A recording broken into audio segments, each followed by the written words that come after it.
We are on the record for hearings of the matters listed in the North Dakota Municipal Commission hearing docket for June 24th. I am David Garner, hearing examiner for these hearings. We're at the hearing room for the Department of Mineral Resources, Oil and Gas Division, and it is 9 a.m. On the docket, the following matters will be continued or dismissed. Case number 32729, continued. Case number 32919, continued. Case number 32835, dismissed. Case number 32848, continued. Case number 32927, continued. Case number 32928, dismissed. Case number 32929, dismissed. Case number 32377, dismissed. Case number 32301, dismissed. Case number 32378, dismissed. Case number 32210, continued. Case number 32211, continued. Case number 32913, dismissed. Case number 31928, continued. Case number 31929, continued. Case number 31930, continued. Case number 31977, continued. Case number 32931, continued. Case number 32932, continued. Case number 32933, continued. Case number 31960, continued. Case number 31966, continued. Case number 31967, continued. Case number 31968, continued. Case number 31969, continued. Case number 32004, continued. On the supplement, case number 32824, continued. Case number 32825, continued. Case number 32829, continued. Case number 32845, dismissed. The administrative docket starts on page 9 with case number 32931 and goes through case number 32004. These cases will be heard in the next order with Michael Zisch. Audio recordings of the case of the administrative docket will be placed on the Oil and Gas website by the end of the week. If you wish to appear in one of the matters on the administrative docket, please appear in the next room. If there is opposition to the matter, will be brought back into this hearing room to be heard, and your statements and evidence will be taken. We'll begin with moving to case number 32917. Application of Jettison Inc. for an order to reinstate proper spacing for the Stoneview Silurian Pool and allowing oil and gas produced from the Stoneview Winnipegosis and the Stoneview Silurian pools to be commingled in the wellbore of the Gilbertson 6-19 well, located in the southeast northwest quarter of Section 19, Township 161 North, Range 94 West, Burke County, North Dakota, or granting such other relief as may be appropriate. All interested parties, please come forward. Ron Evan. Oh, there we go. Oh, I'm sorry. It's one of these fancy kind. Ron Evan here with Jettison Inc. Okay. I will swear you in. Okay. Do you solemnly swear or affirm under the penalties of perjury the testimony you're about to give in this matter will be true and correct to the best of your knowledge and belief? Yes, I do. Okay, then just please state your name for the record and you can proceed. Ron Evett with Jettison Incorporated. Okay, you can proceed. Okay. It's been about 25 years since I did this, so can't remember what you do. But I just made, is there a Todd Wagner here? Okay. Well, anyway, he told me to bring some points, and I just did. So do you want me to read them, or how do you do this? You can proceed however you'd like to. Oh, okay. All we want to do is knock the plug out and go back to pumping.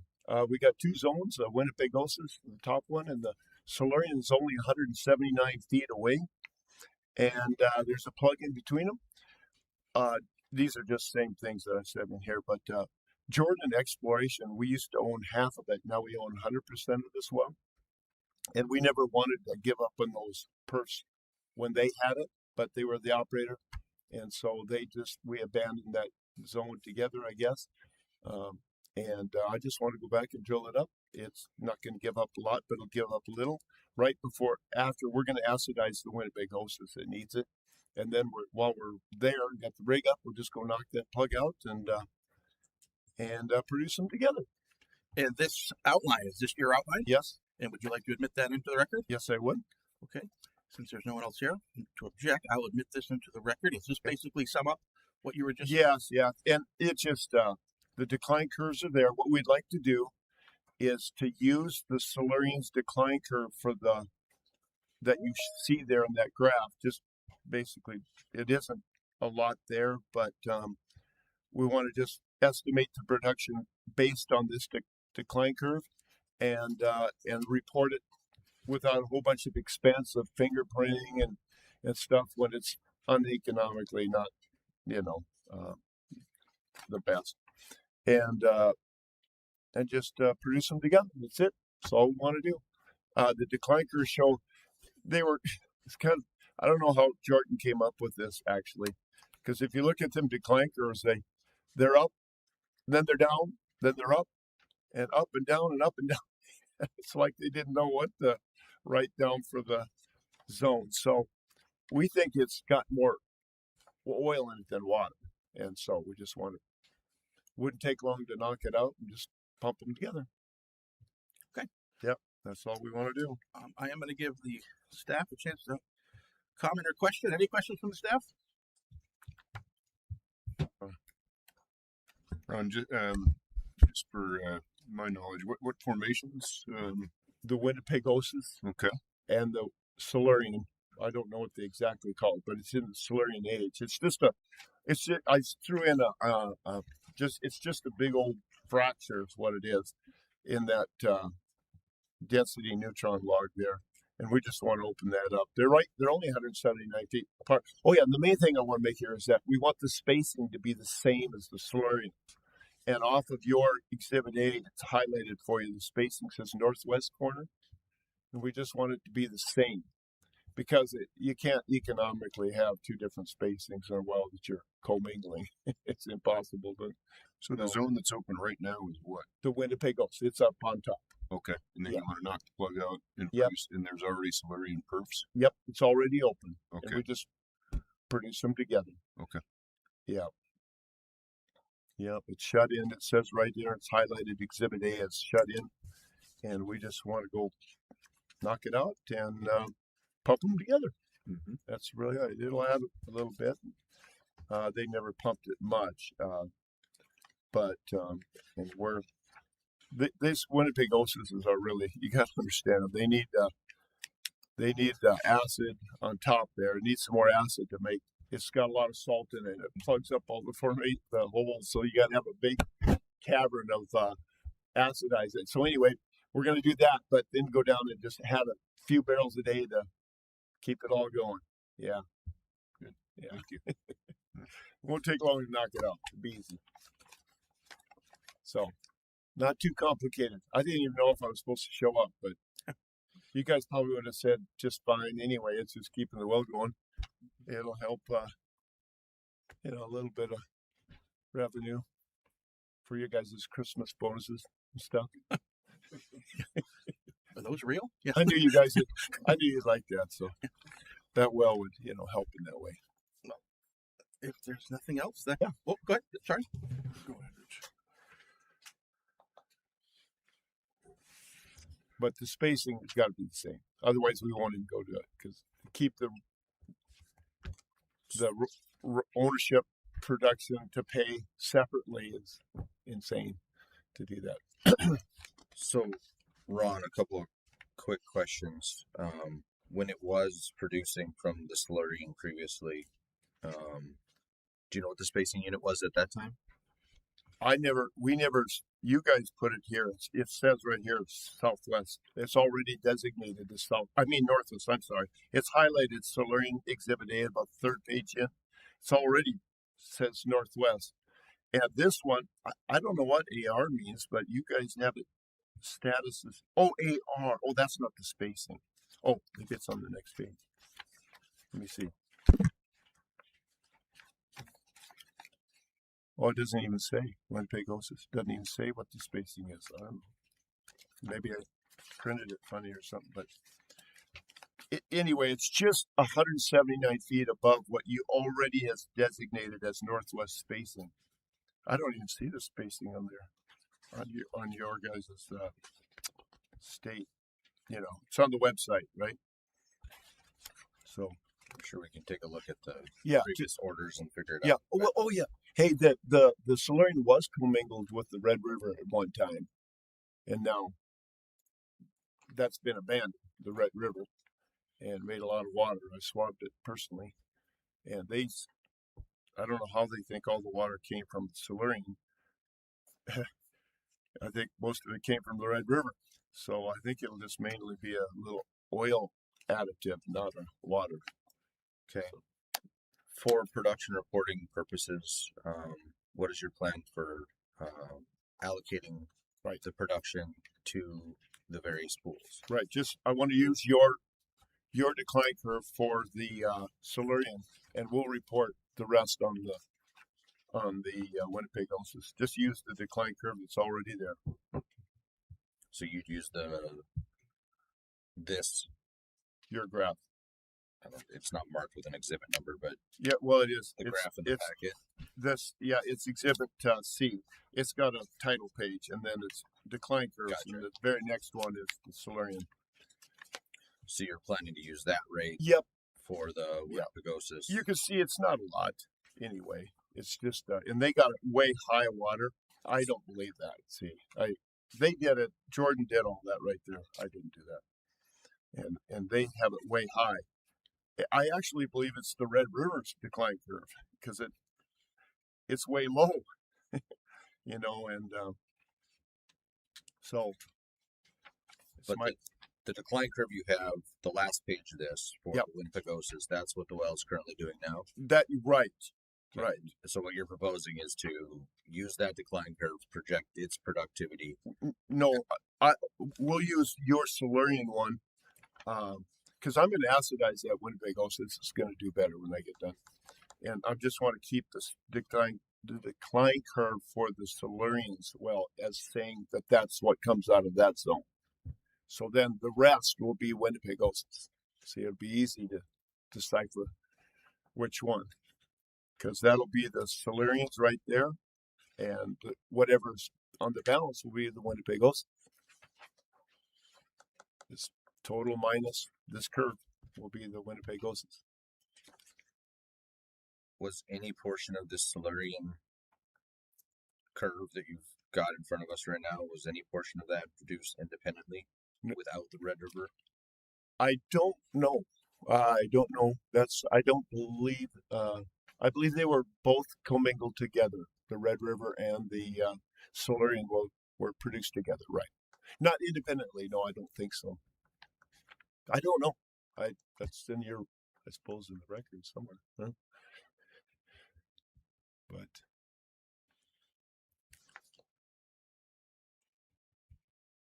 If there isn't and we can do some looking at the information and figure it out probably, but if there isn't a period of independent production from the Silurian, right, and you want to allocate based on the Silurian curve, we would Right. probably need an independent period of time that the Silurian was producing. So like a test being done during your Right. workover to get a new curve. that would be economically impossible because you can't just stop and your zone's already open. You have to isolate it and then pump it. There's just no way of economically doing that. It wouldn't be feasible. And we want to keep the well going for get as much oil out of the well as economically feasible and sensible. If we were forced to do that, it'd be gone. We'd never touch it because it just wouldn't make any sense. After your acid work on the Winnipegosis, Yep. realizing you want to go in and knock out that plug right away, but It's the rig's there, yeah. would there be a time where you could get an initial rate off of that and see what kind of improved productivity that Yeah, had? we would swab it, and have an idea what it's going to do. I believe it'll be more like this right here. Let's see. You look at that last page of the whole entire report. In 2022, that was just after we had it opened up, and it spiked up to nearly, well, it was over about 400 barrels. These Winnebagoses are so salty, it just plugged up those holes, is what it did. And you have to acidize it back to open up a flow face, so it'll come in a big circular fashion. So you have to acidize them a few times to. I have the most successful, probably Winnipegosis well in the state, probably, and that's the Sunflock just south of there, and that's what we did with that one. It's been running since the 70s or 80s or whatever, but a long time. It's a good well, and this one just needs to be, babied until you get that flow face. And so I thought just might as well have this Silurian while we're at it. But this is what it does make right there. I mean, it's right there what it makes, the Silurian. It isn't going to add a much, probably 3 barrels a day, but it wouldn't take much to go get it. And so it's already done right here. I mean, whatever's left over would be what the Winnipegosis makes. But to stop and isolate it would be economically impossible for that 3-4 barrels a day, what it's already shown to be making. Just want to use it to economically keep things going. The thing we have to confirm is that we have a way to allocate the Right. activity to the Right, it's right here. individual zones. Right, it's right here in this page. Right here is what it makes. So the total minus this curve would be what it would be making. So that would be easy to do, is what I'm saying.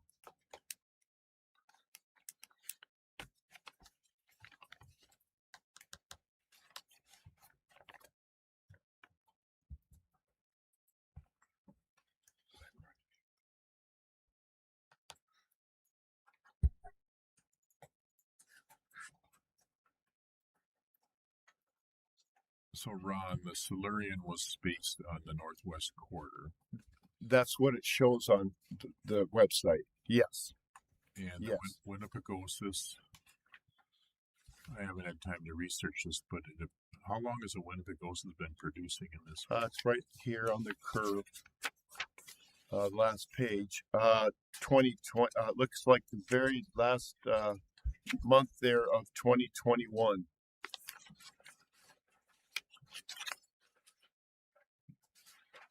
It appears that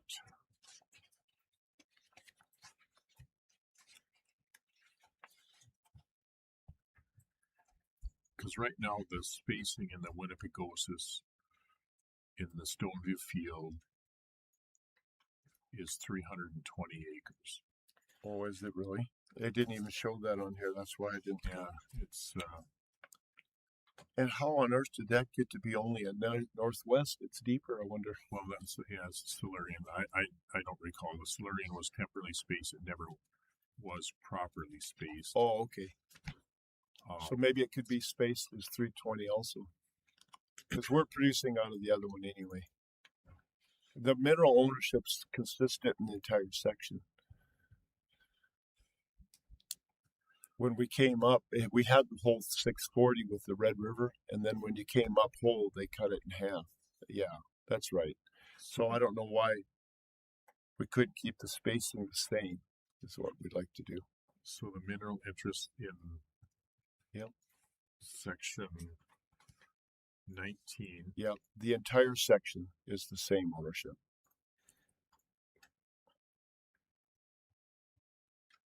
So that's one common lease. Well, it's. I think they've already made as far as the working interest owner. I mean, but we lost it when well, I guess we did. There's Bakken production under it all. So, but the spacing went to 320. You're right on that. Now that I remember, on the Winnipegosis, which is higher than the Silurian, it's 179 feet away. So we'd like it to remain the same. I don't know why they put northwest there. It's never been only 160. It's never been that. So I don't know why that's even there actually. So when you say the mineral interest is the same, I mean, what do you mean by that? Well, we own it. You own the Yeah, and Jordan already made the division on the 320. That what's produced now is uniform throughout the whole thing, is what I'm saying. The 320, and we had owned the rights in the whole section as a working interest owner, but the mineral interest, they've already made the division for the 320. Jordan did that before we took over. So we just want to keep that consistent with the, so the 320 is the same from the Winnipegosis to the Silurian is what I'm trying to say. In that 320, they already made the division. So this, if it was a 320, it looks like it would be a north half because it's 1736 from the west line, isn't it? And it's 1430 from the north, so it's Okay. so North is the north half mineral interest common? They've already made the division between the Silurian and The mineral interest in the north half of section 19 to Yeah. the northwest and the northeast, is that common? it is between the two zones. Yes, between the two zones. That's not what I'm asking. I- I'm asking vertically. I'm asking horizontally across the north half.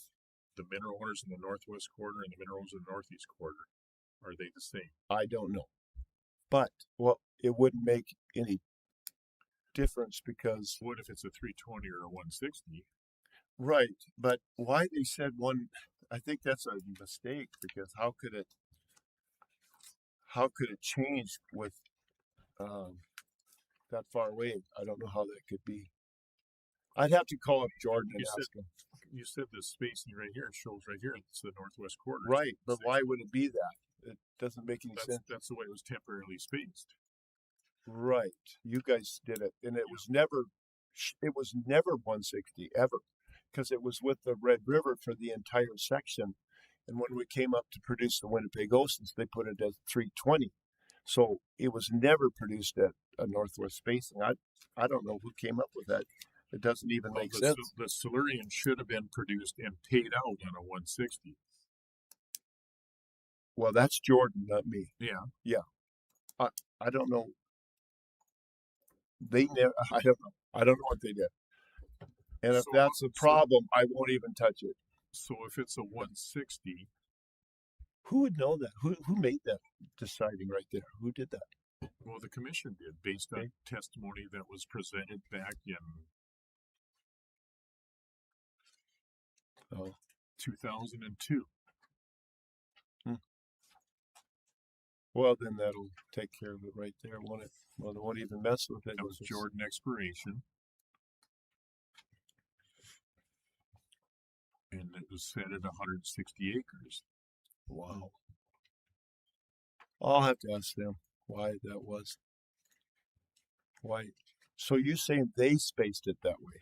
Well, it came on. Yeah, Jordan made an application. To commingle, right? To set spacing in the slurring at 160 acres, and of course for this Oh. well was the northwest quarter. I didn't know that.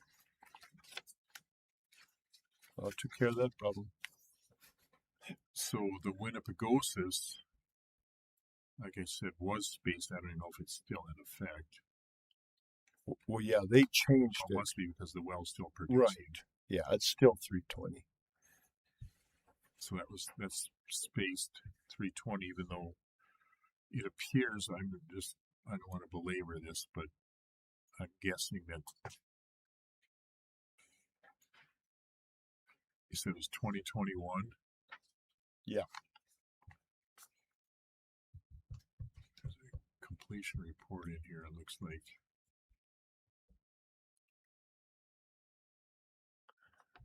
Yeah, if they spaced it at northwest, then they had a reason. I did not know that. I thought it was just a mistake. That's why I came down here to figure this out.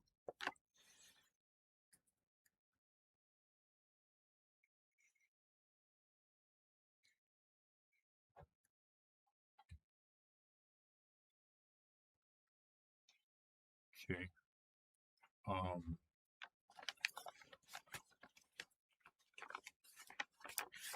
So is the Winnipegosis being paid out on a 320 right now? Yes. Whatever Jordan set it up as is what we have not changed nothing from what they did.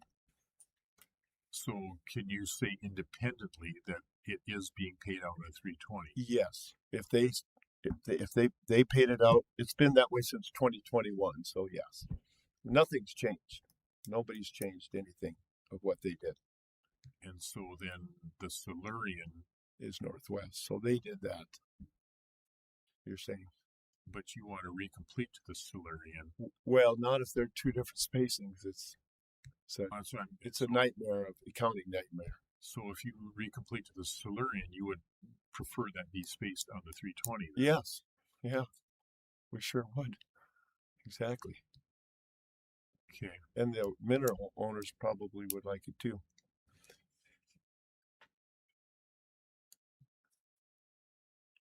But it's all held by production. There's Bakken underneath it all. So, yeah, that's right. That's what we'd like it to do is be spaced the same. That's what we're down here. And permission to go do that under that spacing. That's what we're looking for.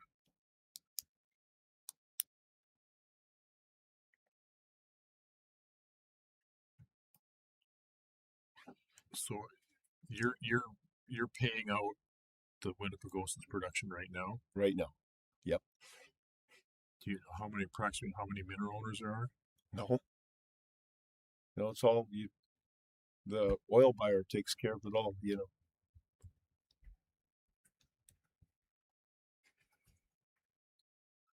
Okay. Well, we'll take that under advisement. We may have to get additional information from you, but we'll get in touch with you if we Okay. I have one more question. Is it such that you wouldn't,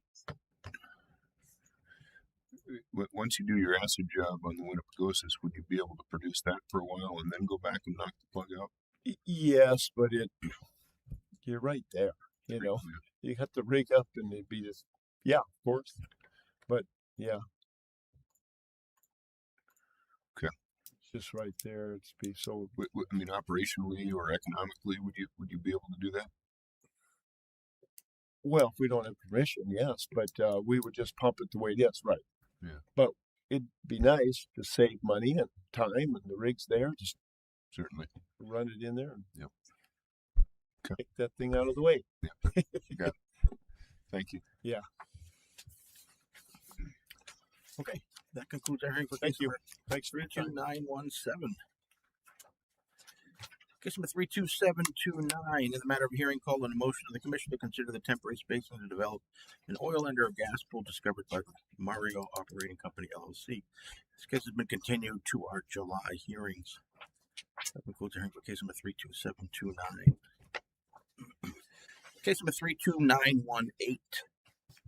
Application of Murex Petroleum Corp. For an order amending the applicable orders for the Sioux Trail and or Zottle Bakken pools to establish an overlapping stand-up 2560 acre spacing unit described as sections 29 and 32, Township 160 North, Range 101 West, and sections 5 and 8, Township 159 North, Range 101 West, divided in Williams County, North Dakota, and authorize 5 horizontal wells to be drilled in such unit or grant each other relief as may be appropriate. All interested parties, please come forward.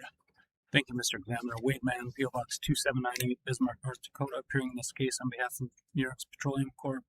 Two witnesses testifying in this case, Jake Scott and Scott Nonhoff. Looks like they're both present in a conference room there. Mr. Scott, Yes, sir. do you solemnly swear to affirm under the penalties of perjury the testimony you're about to give in this matter will be true and correct to the best of your knowledge and belief? I do.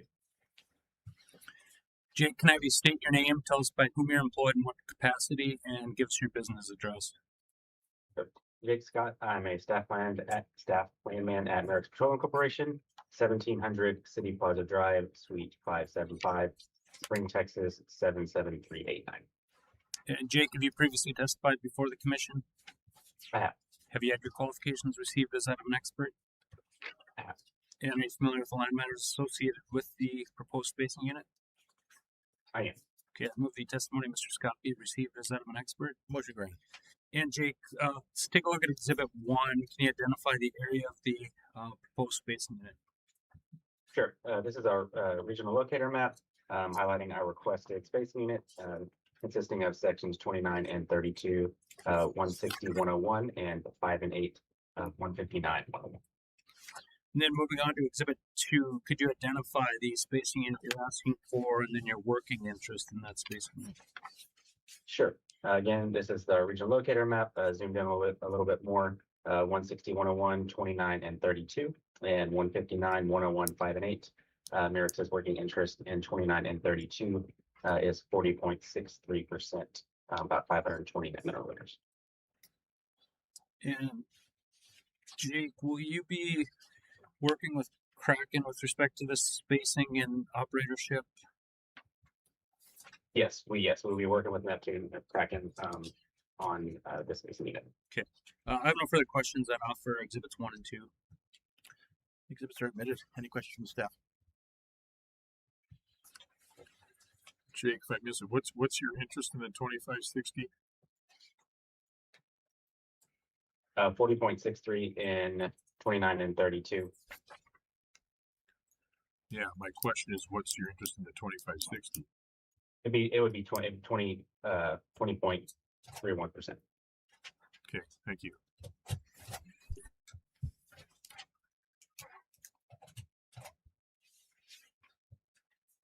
Mr. Nonhoff, Yes. do you solemnly swear or affirm under the penalties of perjury the testimony you're about to give in this matter will be true and correct to the best of your knowledge and belief? Yes.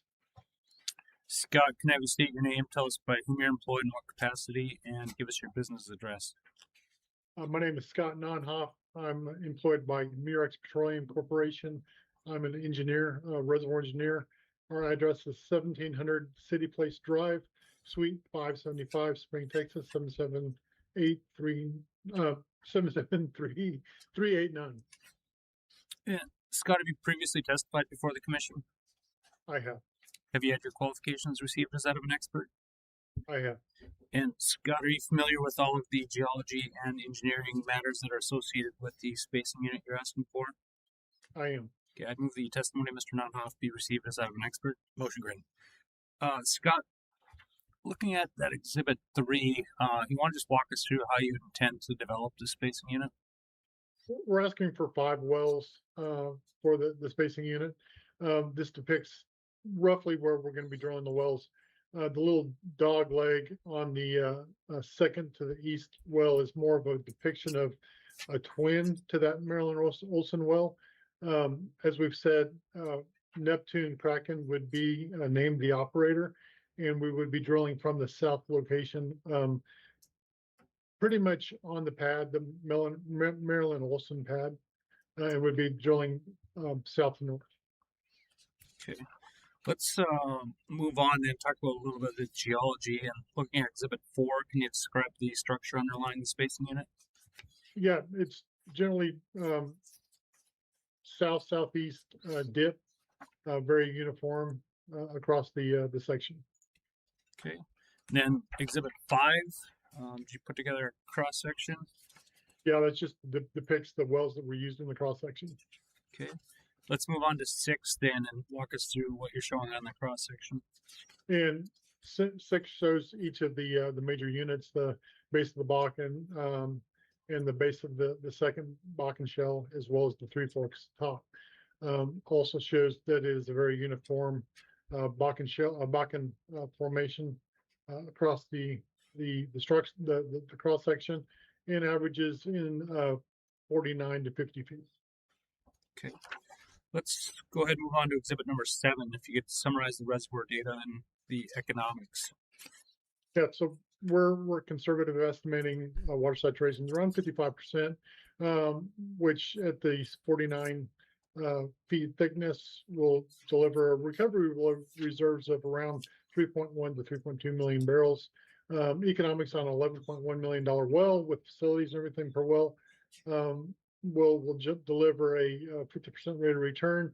Obviously, we ran these when prices were a little bit higher. We've dropped $10, but we're still very, very positive rate of returns. Sure.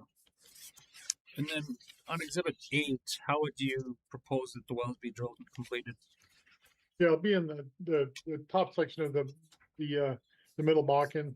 We estimate that we'll have around 140 stages of fracs in 20 to 24 million pounds of proppant.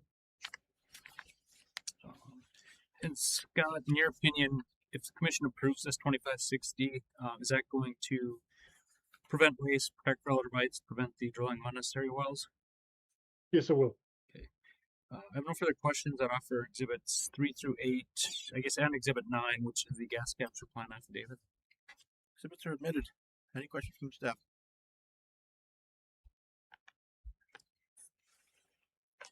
Scott, what's your intended target for these 5 wells? Middle Bakken initially. Thank you.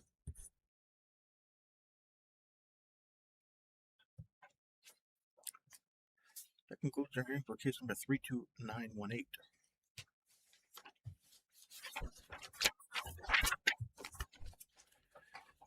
Case number 32919, application of Hesbakken Investments 2 LLC. This case has been continued to our July hearings. That concludes our hearing for case number 32919.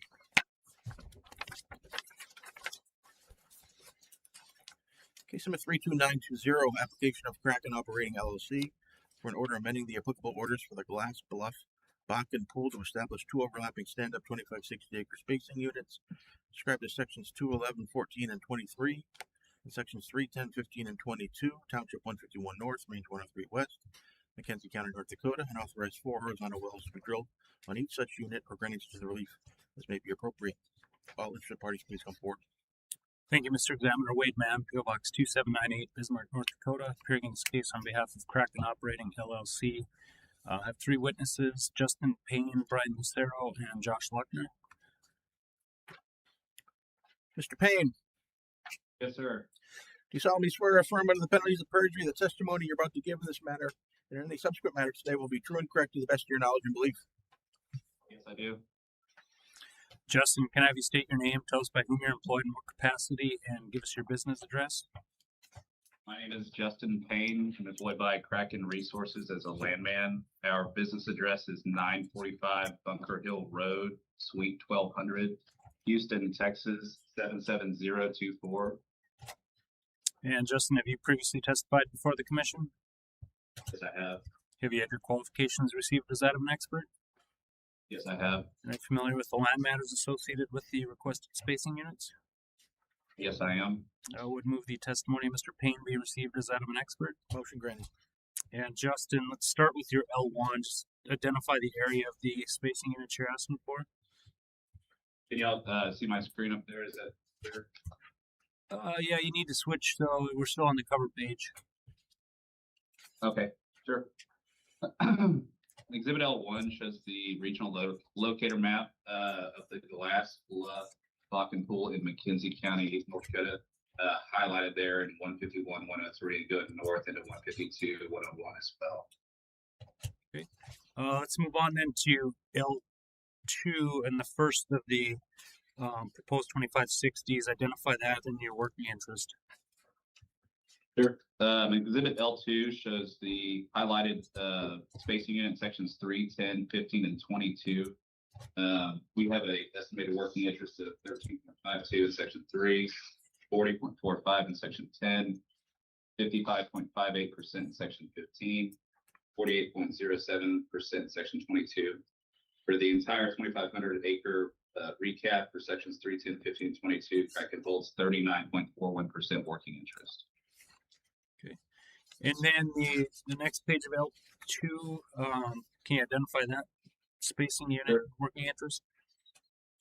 So this is spacing it just to the east there for 2, 11, 14, and 23. For sections 2, Kraken holds a working interest of 21.11%. Section 11, 47.63%. Section 14, 47.2%. Section 23, 50.40%. The entire 2,560 acre sections 4, 9, 16, and 21, Kraken holds 41.59%. And Justin, will Kraken work with any of the other working interest owners with respect to operatorship on these 2 spacing units? Yes, sir, that is correct. I have no further questions on our land exhibits. Exhibits are admitted. Any questions from the staff?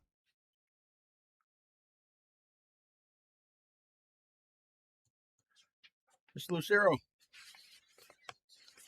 Yes, sir. do you solemnly swear or affirm under the penalties of perjury that the testimony you're about to give in this matter or in any subsequent matter today will be true and correct to the best of your knowledge and belief? Yes, sir, I do.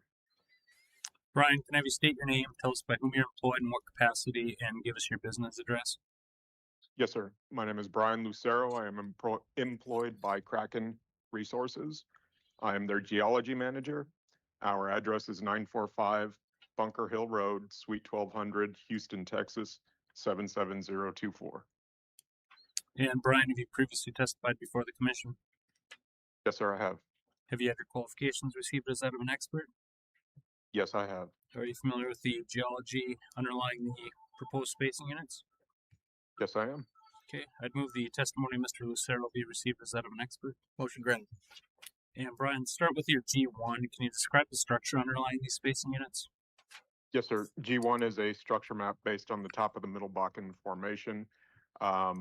This one, I believe, is on a 10-foot contour interval. It shows dip generally to the east. It also shows the outline of the two units in question, as well as the location of our type log. Okay, let's move on to G2. Take us through the ISOPAC. Yes, sir. G2 is the ISOPAC over the same area. Again, the units are identified as well as the location of the type log, and this one is on a 1 foot total thickness interval. Okay, and then moving on to your type log G, I guess it says G5. Yes, sir. Would be G3. Can you describe what you're showing on a type log? The type log is a representative log across the Middle Bakken Formation for this area, the Lassie 15 number 1. Okay, I have no further questions that offer the geology exhibits. Exhibits are admitted. Any questions from staff? Mr. Lochner, Sir. do you solemnly swear or affirm under the penalties of perjury that testimony you're about to give in this matter or any subsequent matter today will be true and correct to the best of your knowledge and belief? Yes. Josh, can I have you state your name, tell us by whom you're employed in what capacity, and give us your business address? My name is Joshua Lochner. I'm employed by Kraken Resources as a reservoir engineer. And our business address is 945 Bunker Hill Road, Suite 1200, Houston, Texas, 77024. Josh, have you previously testified before the commission? Yes, I have. And had your qualifications received as that of an expert? Yes. Okay, and you're familiar with the engineering matters associated with the spacing units? Yes, I am. All right, I'd move the testimony of Mr. Lochner be received as that of an expert. Motion granted. All right, Josh, looking at or E1, excuse me, can you describe how you would develop that easternmost 2560? Yes, Exhibit E1 is the proposed development diagram for the proposed spacing unit encompassing sections 2, 11, 14, and 23. The DSU, as proposed, is outlined in blue, and the wells that we plan to drill are identified with the dashed green lines. We plan to put 3 additional wells in this 4-mile unit, drilling from the north in the second quarter of 2027. And all wells will be batch drilled, and that's about it. Okay, and then looking at E2, how would you develop the other 2560? E2 is the proposed development diagram for the western 2560, again identified with the blue box. All the wells shown that we plan to drill are the blue dash lines. Target formation will be the Middle Bakken.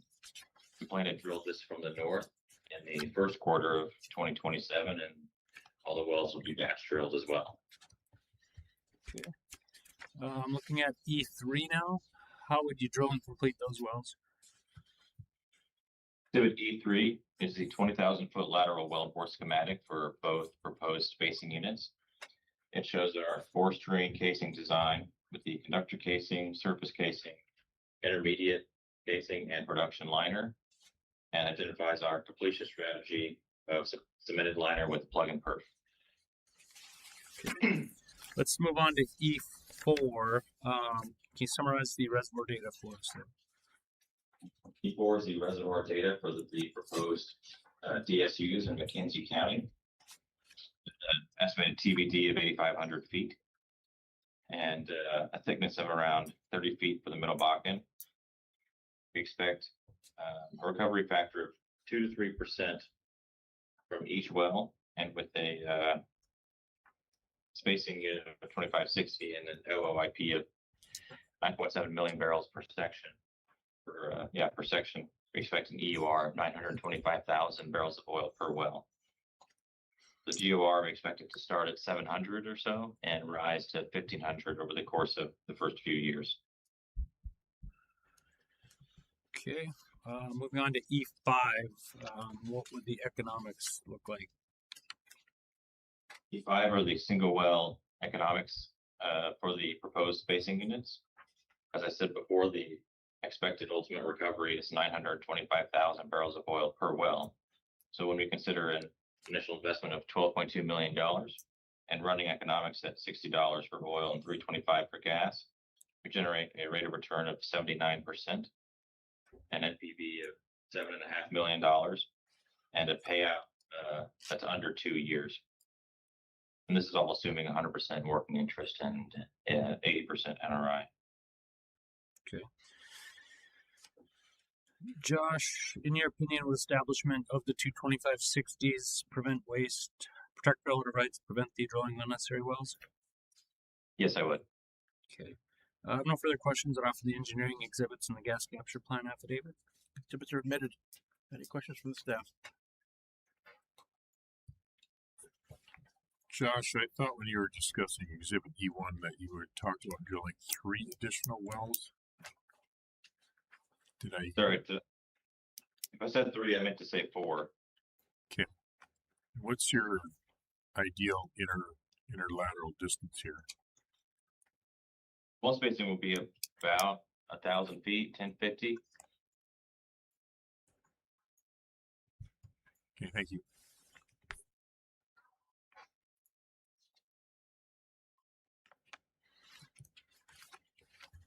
That concludes our hearing for case number 32920. Case number 32921. Application of Kraken Operating LLC for an order amending the applicable orders for the Little Muddy and or Otter Bakken pools, Williams County, North Dakota, to 1.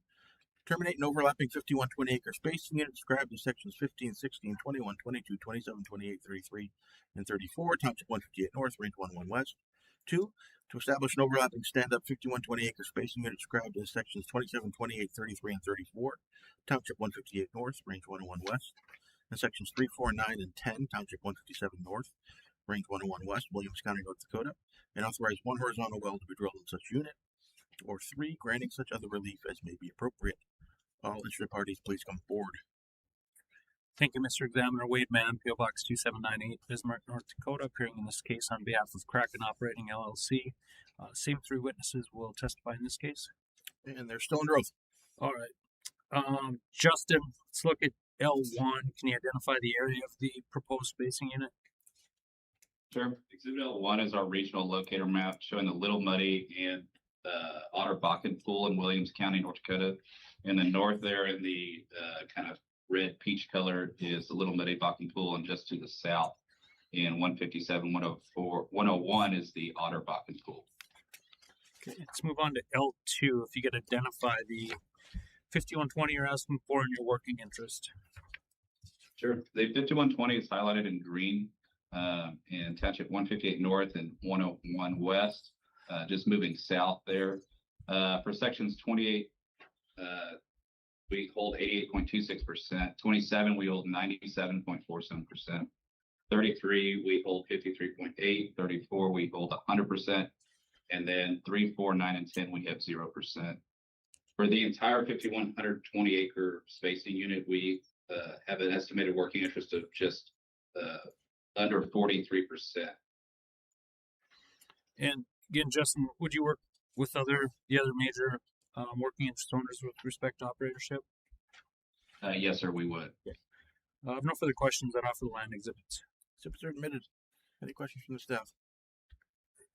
I don't have a question, but a point of clarification that 5120 requests be terminated of 15, 16, 21, 22, 27, 28, 33, and 34 was just recently terminated on June 9th with order 35-747. Okay, thank you. Yep.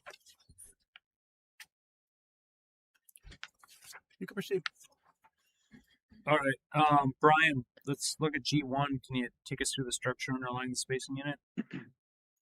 Yes, sir. G1 again is a structure map across the units in question.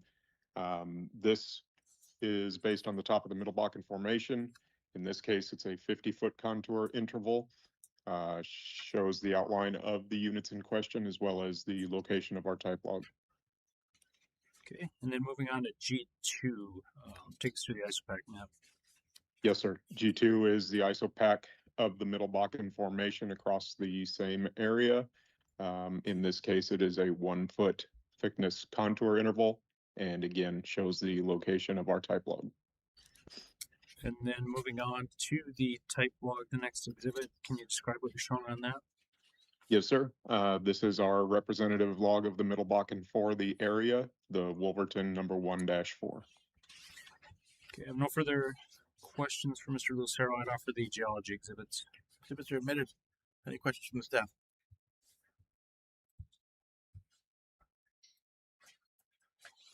You can proceed. All right, Josh, looking at E1, how would you intend to develop this overlapping spacing unit? Exhibit E1 is the proposed development diagram for our proposed spacing unit, which is the lease line encompassing sections 27, 28, 33, 34, 3, 4, 9, and 10, which is outlined in the blue box on the map here. The actual well that we're proposing is identified with the dashed green line, and that we plan to drill in the Middle Bakken Formation from the north in conjunction with the in-unit wells in sections 28, 33, 4, and 9. So I believe there are 4 wells spaced for that 2560, or at least proposed and presented to the board. Plan to drill all those around the same time at the third quarter of 2027. Okay. And then looking at the next exhibit, E2, how would you propose to drill and complete that well? Exhibit E2 is the lateral wellbore schematic for this 20,000 foot well, showing our 4-string casing design, as well as the cemented liner and flood and perf methodology with roughly 167 feet stage spacing. Okay. And then E3, can you take us through the reservoir data? Exhibit E3 is the reservoir data for the proposed spacing unit, showing a TVD of about 8,000 feet and a Middle Bakken thickness of around 40 feet for this well, and with a water saturation of 50 to 70% and porosity of 8 to 9%, we expect an EUR of 700 MBO for this particular well. And the GOR profile kind of mimics what we've seen before, starting around 700 and then rising to 1,500 over the next 2 years. Okay. E4, what would the economics look like for that well?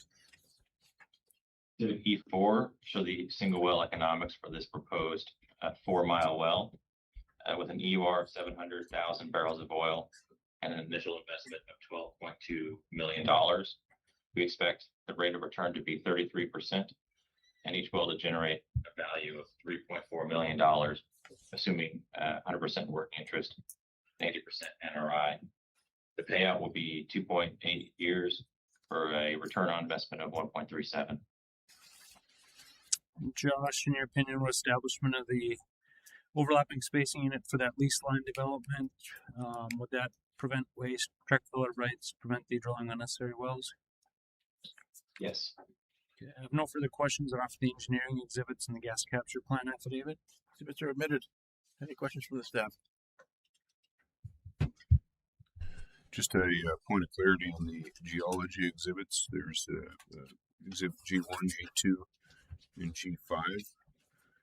Yeah.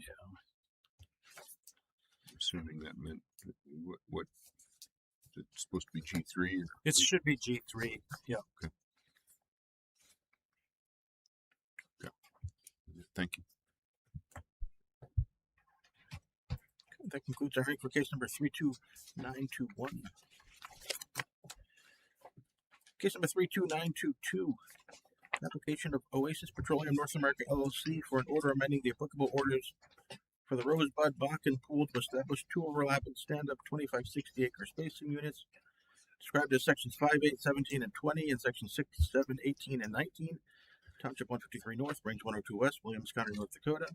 and authorize 4 horizontal wells to be drilled in each such unit or branches of the relief as may be appropriate. All interested parties, please come forward. Thank you, Mr. Examiner. Wade Mann, PO Box 2798, Bismarck, North Dakota, appearing in this case on behalf of Oasis Petroleum North America, LLC. 3 witnesses for this case, Keith Swiderski, Ben Dotson, and Katie Neighbors. Mr. Swiderski, Yes, sir. do you solemnly swear or affirm under the penalties of perjury that testimony you're about to give in this matter or in any subsequent matter today will be true and correct to the best of your knowledge and belief? Yes, I do. All right, Keith, can I have you state your name, tell us by whom you're employed in what capacity, and give us your business address? Yes, my name is Keith Swiderski. I'm with Oasis Petroleum as a senior staff landman, and our address is 1001 Fannin Street, Suite 1500, Houston, Texas 77002. And Keith, have you previously testified before the commission? Yes, sir, I have. Have you had your qualifications received as that of an expert? Yes, I have. And are you familiar with the line matters associated with these hearings? Yes, sir. Okay. I'd move the testimony of Mr. Swiderski be received as that of an expert. Motion granted. Thank you, Mr. Examiner. Sorry. Keith, can I have you take a look at L1 and identify the 2 spacing units you're asking for in this case? Yes, sir. So L1 is the original locator map. These 2 stand-up 2560s are located in Williams County, townships 153, range 102. The first one being sections 6, 7, 18, and 19, and the second one being sections 5, 8, 17, and 20. Okay. And then L2, the working interest in that spacing unit. Yes, sir. So the first spacing unit being 153, 102, sections 6, 7, 18, and 19. Oasis working interest is 54.2%. Okay. And then L3, your breakdown underlying spacing units. Yeah, so this is made up of 3 underlying spacing units, one being a laydown 1280 in 5 and 6, which we own 84.59% working interest. The other being a stand-up 1280 being made up of sections 7 and 18, which we own a 20.86% working interest. And then the other being a laydown 1280 being sections 19 and 20, in which we own a 90.5% working interest. Next exhibit, working interest in that one. Yes, sir. So the working interest in 153, 102, sections 5, 8, 17, and 20 is 46.89%. And then L5, breakdown again of the underlying spacing units. Yes, sir. So it's made up of the 2 same laydown 1280s, which we own in 5 and 6, the 84.59%, and then sections 19 and 20 being the 90.50%. And then the 1 new stand-up 1280 being in sections 8 and 17, which we own 6.24%. Okay. And Keith, you work with other major working interest owners with respect to spacing and operation? Yes, sir. Devon currently operates both the 2 stand-up 1280s, and we are currently working with Devon on getting support. Sure. For these. Got no pushback from them so far. Sure. I have no further questions on offer the land exhibits. Exhibits are admitted. Any questions from the staff?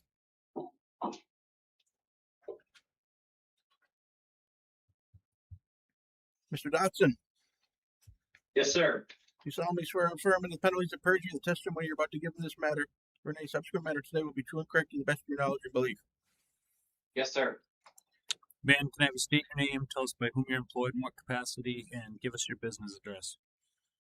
My name is Ben Dotson. I am a geologist employed by Oasis Petroleum North America, LLC, a subsidiary of Cord Energy, and work at 1001 Fannin Street, Suite 1500, Houston, Texas, 77002.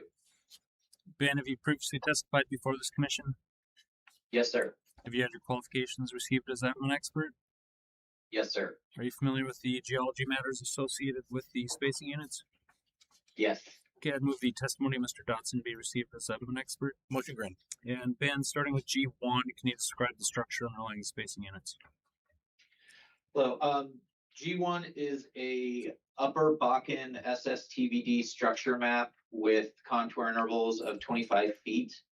It is overall trending deeper to the east And within the described DSUs, your depths range from 8,500, negative 800, 8,500 feet to 8,450 feet. And the representative type log, the Martin one, is in the northeast of the green section. And then moving on to G2, walk us through the ISOPAC. This ISOPAC is a middle Bakken ISOPAC thickness map with 2-foot contour intervals. And overall, it's roughly 31 to 30 feet of thickness with a slight trend of thinning to the southeast. Okay. And then moving on to G3, take us through your type log. G3, the Martin is a representative triple combo log of the area that we'll use for geologic characteristics for the DSUs. Okay, I have no further questions and offer the geology exhibits. Exhibits are admitted. Any questions from the staff?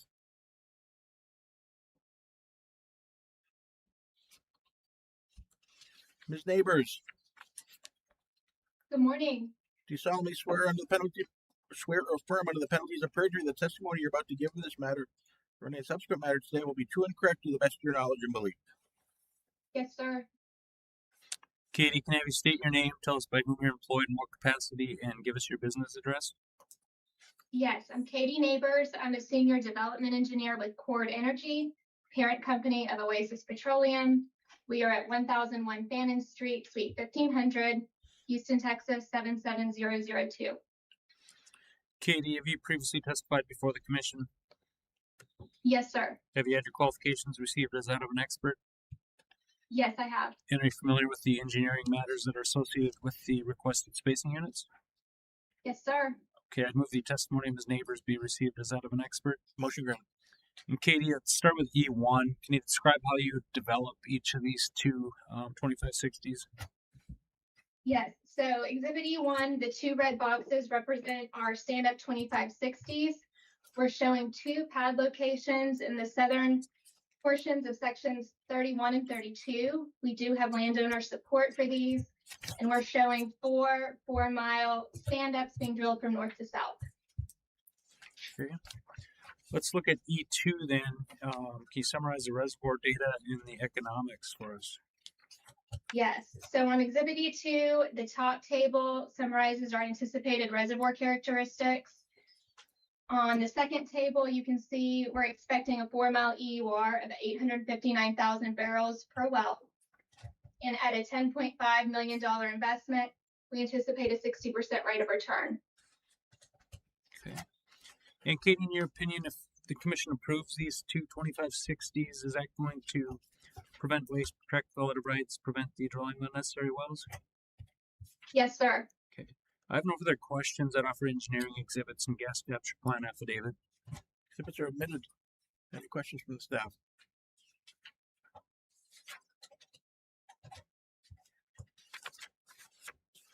Okay, that concludes our hearing for case number 32922.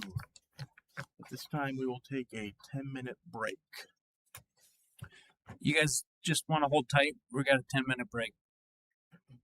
Sure. Thought you were having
Okay, we are back on the record with case number 32923.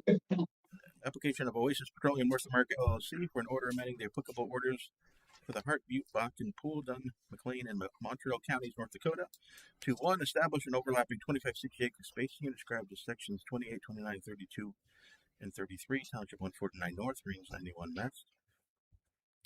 West, and authorize 1 horizontal will be drilled on such unit.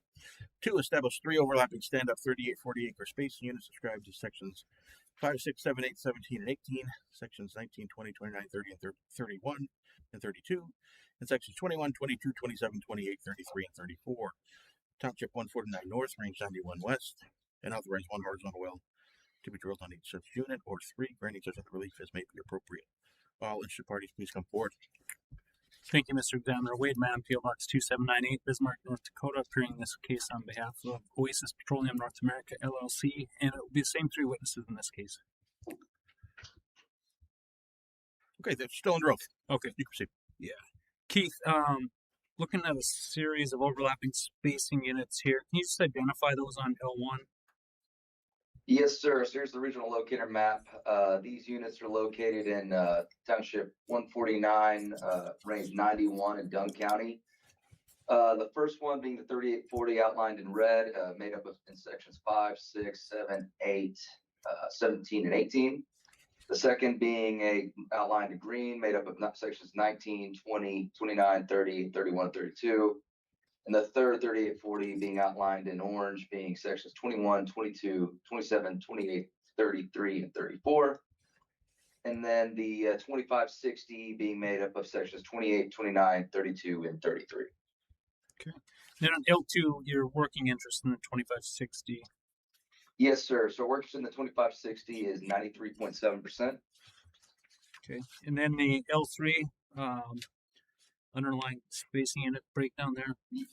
Yes, sir. It's made up of 2 underlying 1280 DSUs, which we own 100% in sections 2932 and 87.39% 2833. Okay. And then on L4, your working interest in that 3840. Yes, sir. And the 3840 made up of 149.91, sections 19, 20, 29, 30, 31, 32. We have a 97.91% working. Then L5, I don't think we need to have you go through it, but is that sort of breakdown of the underlying big spacing units there? So yes, sir. It's made up of 5 underlying units, in which we own high working interest in each of them, ranging from 93.7% all the way up to 100%. Sure. Let's look at L6 then. What's your working interest in that 3840? Yes, sir. And the 3840 being 149.91, 21, 22, 27, 28, 33, 34. We have a 67.06% working interest. And then again on L7, you got to break down the underlying spacing units there and the working interest. I don't think you need to go through. Yes, sir. As you can tell, these are 3 of them are all core or Oasis operated units, ranging from 87.39% to 100% working interest. And then the section 22 and 27 is a Devon operated unit, which we own 18.75%. And we have spoken with Devon about our plans. Okay, great. L8 then, the other 3840, your working interest in that one? Yes, sir. So I think this is the last 3840. We own a 91.54% working interest. And then on L9, is that just another breakdown of the underlying? Yes, sir. All Oasis operated units with our working interest ranging from 78.14% all the way up to 99.96%. Okay. I have no further questions that offer the land exhibits. Exhibits are admitted. Any questions from the staff?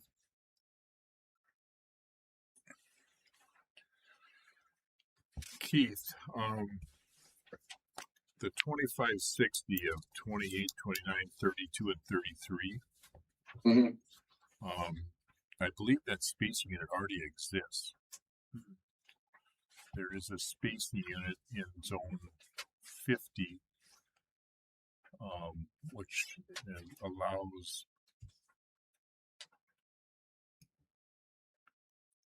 one horizontal well on a north-south orientation, and according to the most recent order, 28, 29, 32, and 33 of 149.91 are currently at least line 2560.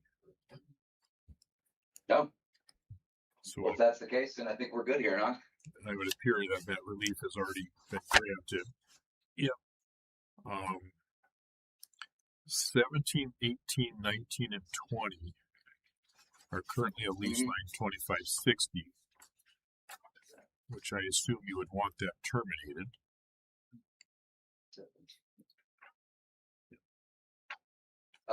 Yeah, I believe so, but I can confirm. And then the west half of 30 and 31 and the east half of 29 and 32 are a lease line 1280.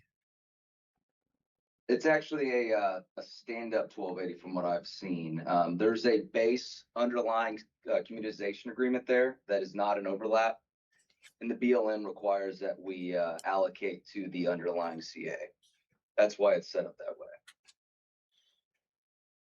Okay.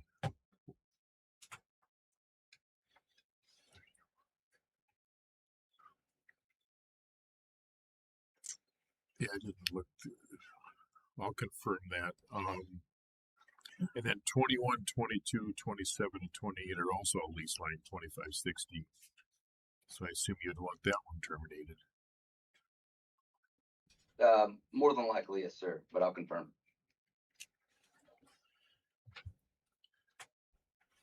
Okay. Why don't you go on to the next exhibit? I'm going to look up this lease line 1280. That's okay with you. Go on to the next witness? No, I'll come back to this. Okay. You can proceed. All right.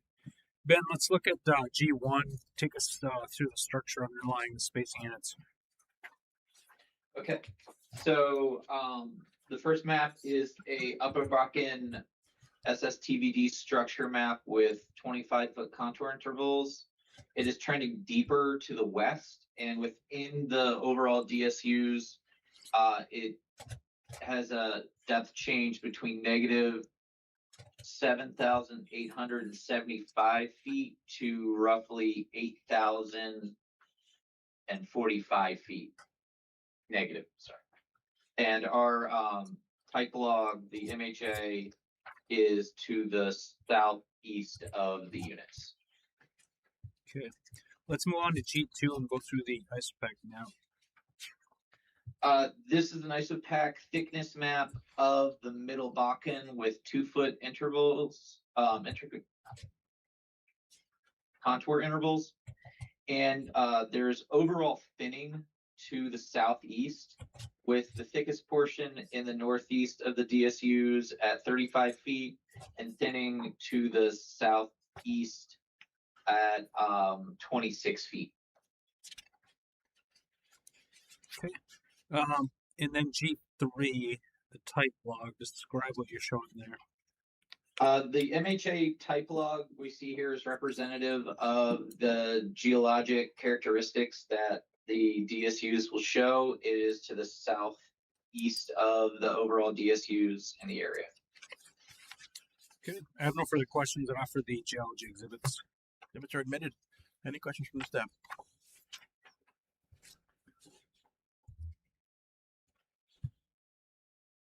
You can proceed. All right, Katie. Let's look at E1. Just describe for us how you would develop the lease lines on each of these overlapping spacing units. Yes, sir. So exhibit E1, in the red boxes, we have our proposed 3840 units with our 3-mile stand-up section line wells in pink. The blue box represents our proposed 2560 acre spacing unit with a stand-up 2-mile section line well. If you look at the northernmost section line well, it will be drilled from north to south from a pad located in the center of section 5. And then if you move further south, our westernmost 3-mile stand-up and our 2-mile stand-up section line well will be drilled from an existing pad in section 2. And then our easternmost 3-mile stand-up well will be drilled from an existing pad in the northwest of section 5. Okay. Then moving on to E2, let's walk through the reservoir data and economics. Yes, on exhibit E2, we have our anticipated reservoir properties up top.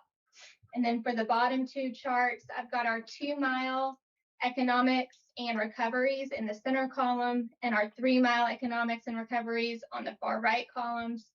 You can see we're anticipating a 2-mile EUR of 460,000 barrels. And with an investment of $7.8 million, that yields a 48% rate of return. And for our 3-mile section line wells, we're anticipating an EUR of 710,000 barrels at an investment of $9.6 million. That yields a 68% rate of return.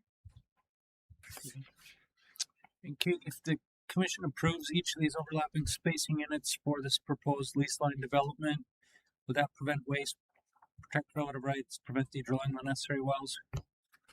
Yes, sir. Okay. I have no further questions at all for the engineering exhibits and the gas capture plan affidavit. Exhibits are admitted. Any questions from the staff? Katie, the on your well, let me ask this first. I apologize if I missed it, but you're proposing all Middle Bakken targets for the section line wells? Yes, sir. Okay. Then on your E2, you have an average net pay of 125 feet. Is that a combined Middle Bakken Three Forks number? Yes, sir. That's exactly what that is. Okay. All right. Thank you.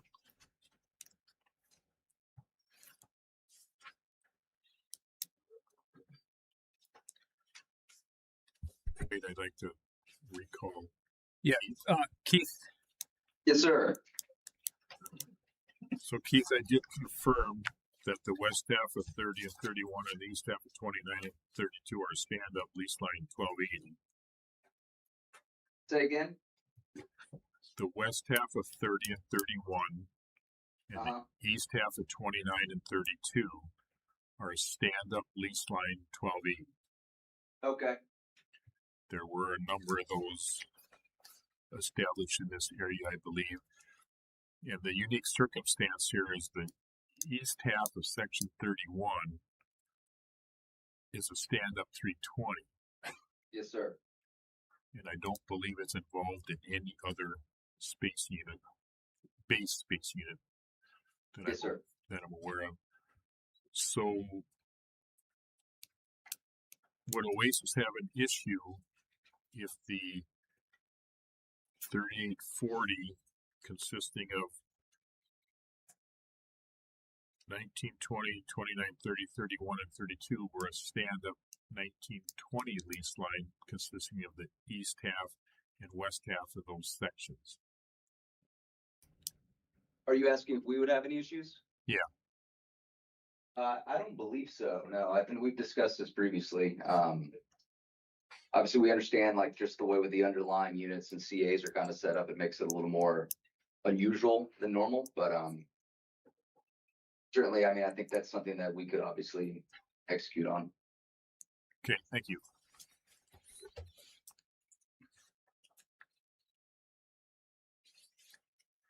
That concludes our hearing for case number 32923.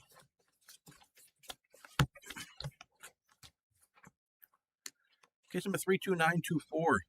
Application of Oasis Petroleum North America LLC for an order amending the applicable orders for the Cottonwood Bakken Pool to establish two overlapping laydown 2560 acre spacing units described as sections 27, 28, 29, and 30, and sections 31, 32, 33, and 34. Township 160 North, Range 92 West, Burke County, North Dakota, and authorize 4 horizontal wells to be drilled on each such unit or grant such other relief as may be appropriate. All interested parties, please come forward. Thank you, Mr. Examiner. Wade Mann, P.O. Box 2798, Bismarck, North Dakota, appearing in this case on behalf of Oasis Petroleum North America LLC. I believe we're going to have Taylor Roberts cover land on this one, and then Ben and Katie again. Mr. Roberts. Yes, sir. You solemnly swear or affirm under the penalties of perjury the testimony you're about to give in this matter and any subsequent matter today will be true and correct to the best of your knowledge and belief. Yes, sir. Taylor, can I have you state your name, tell us by whom you're employed and what capacity, and give us your business address? Sure. Taylor Roberts, Senior Staff Landman at Cord Energy Corporation. Business address 1001 Fannin, Suite 1500, Houston, Texas 77002. And Taylor, you previously testified before the commission. Yes, sir. Have you had your qualifications received as that of an expert? Yes, sir. And are you familiar with the land matters associated with the proposed spacing units? Yes, sir. I'd move the testimony of Mr. Roberts be received as admin expert. Motion granted. And Taylor, let's look at L1. Can you identify the two laydown spacing units you're asking for? Sure. Exhibit L1's our regional locator map. Looking at Township 160 North, 92 West of Burke County. The requested 2560s are sections 27, 28, 29, and 30, and sections 31, 32, 33, 34. Okay. And then moving on to L2, what's your working interest in each of those? Sure. The northern 2560 being sections 27, 28, 29, and 30. Board has a 89.35% working interest. The blue southern 2560 sections 31 through 34. Board has an 87.93% working interest. Okay. And then on L3, I don't think you have to go through each one individually, but is that a breakdown of the underlying working interest in the underlying spacing units? Yes, sir. Okay. I have no further questions. That off the land exhibits. Exhibits are admitted. Any questions from the staff? Oh, sorry, I missed an exhibit. Okay, good. Sorry about that, Taylor. Let's look at L4 and just describe for us how kind of these two lay down 2560s fit with the other development in this area. Sure. This is the same exhibit I've presented the last couple months.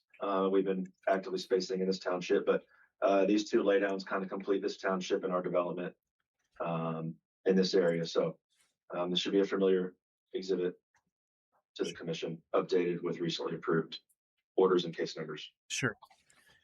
And with that, Mr. Examiner, now I have no further questions for Mr. Roberts, and I would offer the land exhibits. The exhibits are admitted. Any questions from the staff?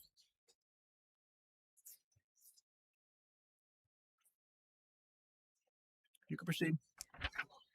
All right, Ben, looking at G1 in this case, can you describe the structure underlying these spacing units?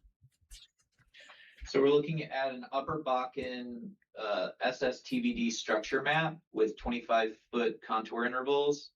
And overall, this is deepening to the southwest. Within the DSUs, the depths are between negative 6,300 feet to negative 6,600 feet. Sorry, negative 6,300 feet to negative 6,600 feet. I've had on that. Yep. And type log is to the northwest of the unit, northeast of the unit. All right, G2 takes through the ISOPAC map. So the ISOPAC map is of a Middle Bakken ISOPAC thickness map showing 2-foot contour intervals, and it is showing an overall thinning from the west to the east. And within the DSUs, our thickness is it's thickest in the west at about 51 feet and thins to the east to roughly 43 feet. Okay. And then on G3, just the type log, what are you showing us on that exhibit? This type log is a representative triple combo log for the DSUs in the area, which the geologic characteristics are calculated off of. Okay. I have no further questions for Mr. Dodson. I'd offer the geology exhibits. Exhibits are admitted. Any questions from staff?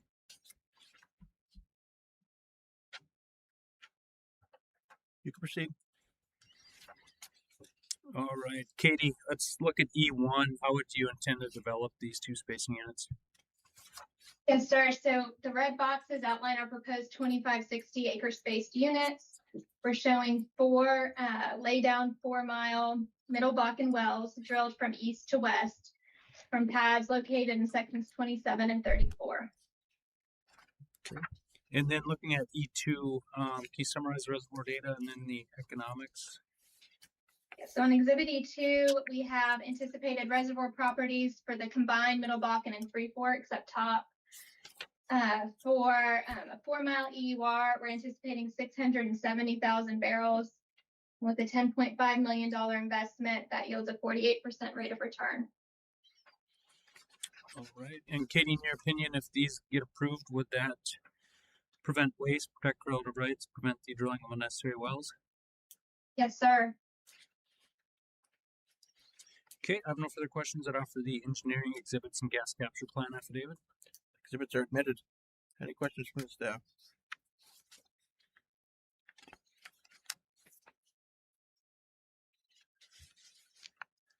That concludes our hearing for case number 32924.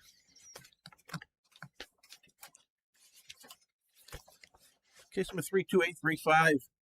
Application of Oasis Petroleum North America LLC. This case has been dismissed. That concludes our hearing for case number 32835. Case number 32841.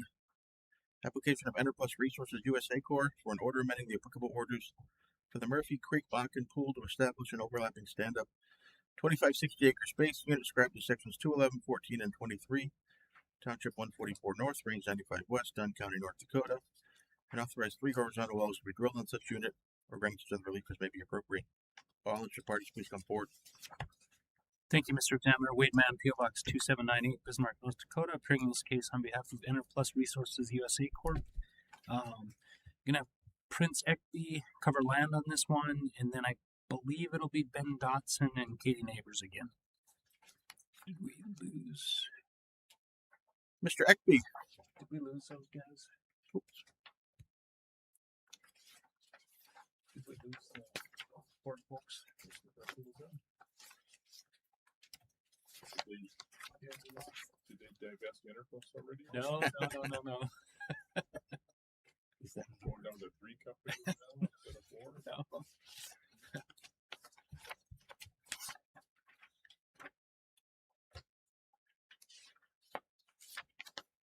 Actually, I can watch and see what's happening on the call. Hi, sorry about that. No, that's all right. Is Ben covering this one? Which one are we on, Wade? We're on 32841. Yeah, I'm covered. Okay, yep. Okay, Mr. Ekby. Yes, sir. Do you solemnly swear or affirm under the penalties of perjury the testimony you're about to give in this matter or in any subsequent matter today will be true and correct to the best of your knowledge and belief? Yes, sir. Prince, can I have you state your name, tell us by whom you're employed, in what capacity, and give us your business address? Yes, Prince Ekby, employed by Cord Energy, parent company of Enterplus Resources Corp. Business address at 1001 Fannin Street, Suite 1500, Houston, Texas, 77002, and I'm employed as a senior landman. And Prince, have you previously testified before the commission? Yes, I have. Have you had your qualifications received as that of an expert? Yes. And are you familiar with the land matters associated with the proposed spacing unit? Yes, I am. Yes, sir. I'd move the testimony of Mr. Ekby be received as that of an expert. Motion granted. And Prince, let's start with L1. Can you identify the spacing unit you're asking for in this case? Yes, the spacing L1 on regional locator map is a 2560 located in Township 144, Range 95, in sections 2, 11, 14, and 23. Okay. And then moving on to L2, what's your working interest in that spacing unit? Board's working interest in the 2560 is 66.88%. And then L3, just the breakdown of the underlying spacing units? Yeah, the underlining spacing unit to the north in sections 2 and 11, Cord owns 59.64%, and the 1280 to the south there in red, Cord owns 74%. Okay, I have no further questions. I'd offer the land exhibits. Exhibits are admitted. Any questions from the staff?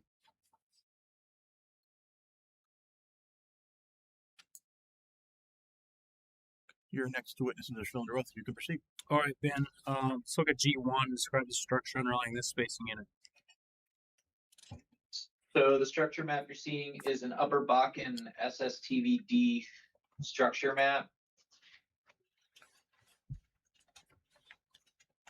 with 25-foot contour intervals. It is showing a deepening trend to the northeast, and within the DSU, the depths range from negative 8,225 to negative 8,325.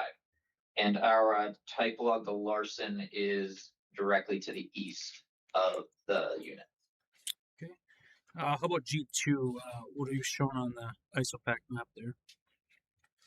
G2 is a middle Bakken isopac thickness map with 2-foot contour intervals, and it shows a relatively constant thickness of about 32 feet within the DSU. Okay. And then G3, just take us through your type log quick.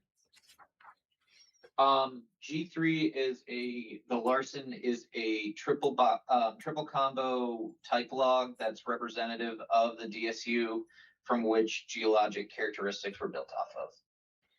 Okay. I have no further questions that offer the geology exhibits. Exhibits are admitted. Any questions from the staff?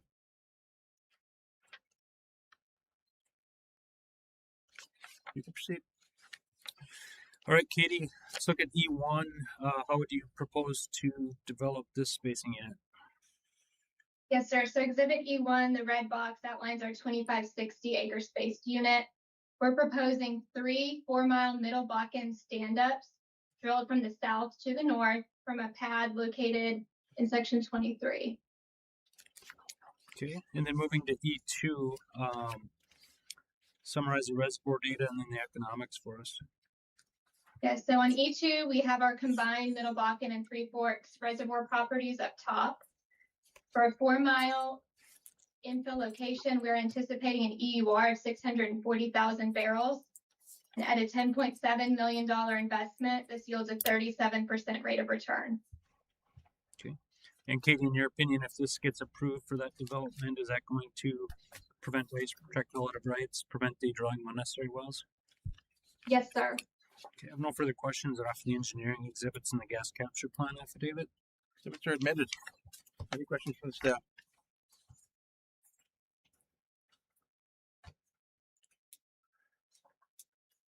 Concludes our hearing for case number 32841.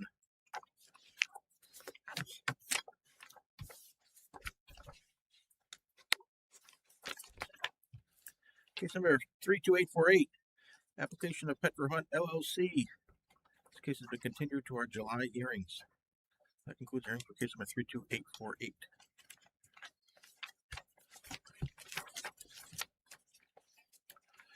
Case number 32850. Application of Petro Hunt LLC for an order amending the applicable orders for the Little Knife and or Crooked Creek Bakken pools to establish 6 overlapping 38-40 acre spacing units described as sections 25 and 36, Township 144 North, Range 98 West. Sections 30 and 31, Township 144 North, Range 97 West. Section 1, Township 143 North, Range 98 West. And Section 6, Township 143 North, Range 97 West. Sections 25, 26, 35, and 36, Township 144 North, Range 98 West. And Sections 1 and 2, Township 143 North, Range 98 West. Sections 28, 29, 32, and 33, Township 144 North, Range 98 West. And Sections 4 and 5, Township 143 North, Range 98 West. Sections 8, 9, 16, 17, 20, and 21, Township 143 North, Range 98 West. Sections 11, 12, 13, 14, 23, and 24, Township 143 North, Range 98 West. And Sections 12, 13, and 24, Township 143 North, Range 98 West. And Sections 7, 18, and 19, Township 143 North, Range 97 West. Billings and Dunn Counties, North Dakota, and authorize 1 horizontal well to be drilled on each such unit or grant such other relief as may be appropriate. I will note that a hearing for this case was held last month. It is on today's docket due to a publication issue. So at this time, I'll call all interested parties to come forward. Thank you, Mr. Examiner. Wade Mann, PO Box 2798, Bismarck, North Dakota, appearing in this case on behalf of Petro Hunt LLC. And Mr. Examiner, as you indicated, this was on the May docket, carried over to this docket because of a publication issue. Petro Hunt presented expert witness testimony and exhibits at the May hearing demonstrating that the proposed spacing would prevent waste, to protect relative rights, prevent the drilling of unnecessary wells, and we don't have anything in addition to add from what was previously testified to in May. Okay. Any questions or comments from the staff? All right. That concludes our hearing for case number 32850. Case number 32730, application of Lime Rock Resources 3-ALP for an order amending the applicable orders for the Diamond Bakken pool to establish 6 overlapping stand-up 1920 acre space units described in sections 112 and 13, sections 211 and 14, sections 310 and 15, sections 4, 9, and 16, sections 5, 8, and 17, and sections 6, 7, and 18, Township 160 North, Range 91 West, Burke County, North Dakota. And authorize 4 horizontal wells to be drilled on each such unit. Arrangements of the releases may be appropriate. All interested parties, please come forward. Thank you, Mr. Examiner. Waitman, PO Box 2798, Bismarck, North Dakota, appearing in this case on behalf of Lime Rock Resources 3A LP. I do have witnesses to testify in this case. It's my understanding that this case is being contested and may be moved to Friday, though. So, okay, Mr. Bieber. Yep, Mr. Examiner, Aaron Bieber, PO Box 1017. Sorry, thank you, Mr. Examiner. Aaron Bieber, PO Box 1017, Saratoga, Wyoming, appearing on behalf of Phoenix Operating LLC. Phoenix filed an objection to case numbers 32730 and has conflicting cases in cases 32925 and 32926. And so it's our understanding that also that these cases will be heard on Friday. Okay. And did you want to make an appearance, ma'am? If I could read a little bit, that's all right. You absolutely can. Okay. Just go, what's your name? Karen Smith. Okay, I'm going to swear you in. Yep.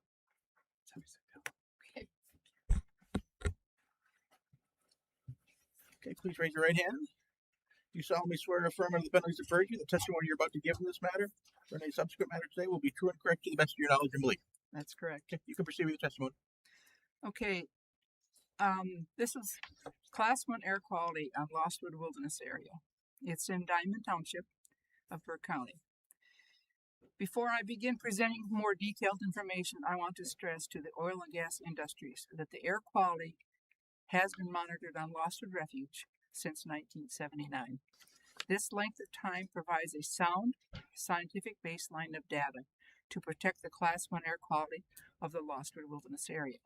This short introduction is to ensure the oil and gas industry is well aware of federal interest in this Class 1 quality area.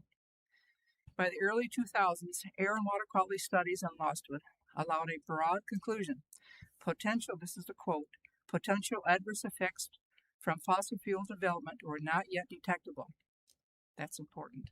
However, things began to change about 2008 when oil and gas activities increased. And I don't know how much, if you want me to go into the background of all that Class 1 air quality stuff, I will. It's up to you. I have a page and a half altogether. Do you want to submit this into the record? I already have. Well, I have to admit it. Okay. Okay. So I will admit this into any objection to admitting this into the record, Attorney Mann?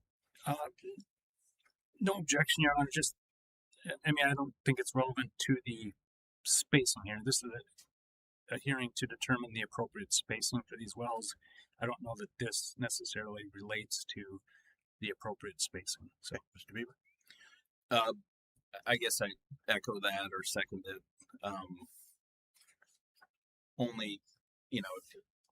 The only objection I have is to the extent that it's relevant to spacing and maybe more appropriate in another avenue or forum to be submitted to the commission.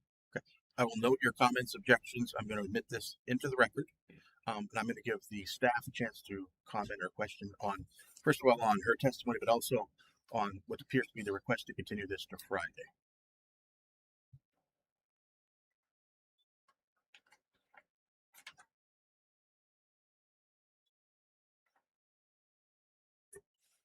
So I think this will be continued to Friday. That's the mechanism the commission set up. But I do have a question for Karen. Who are you representing in this? A citizen of North Dakota. Okay. In the background is that I managed Lostwood National Wildlife Refuge for 23 years. Okay. And I retired 20 years ago. So I know a fair amount about this particular refuge and the Class 1 air quality of the wilderness area and the laws that produced the results of what I presented here.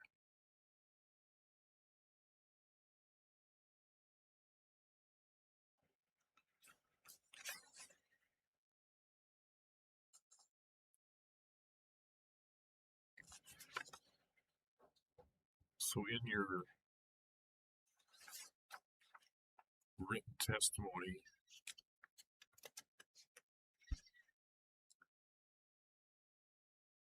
I mean, what is your request?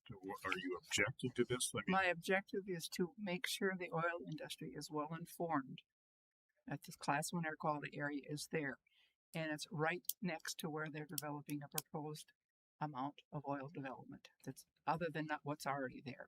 And I want to make sure that the oil industry realizes this is going to be monitored.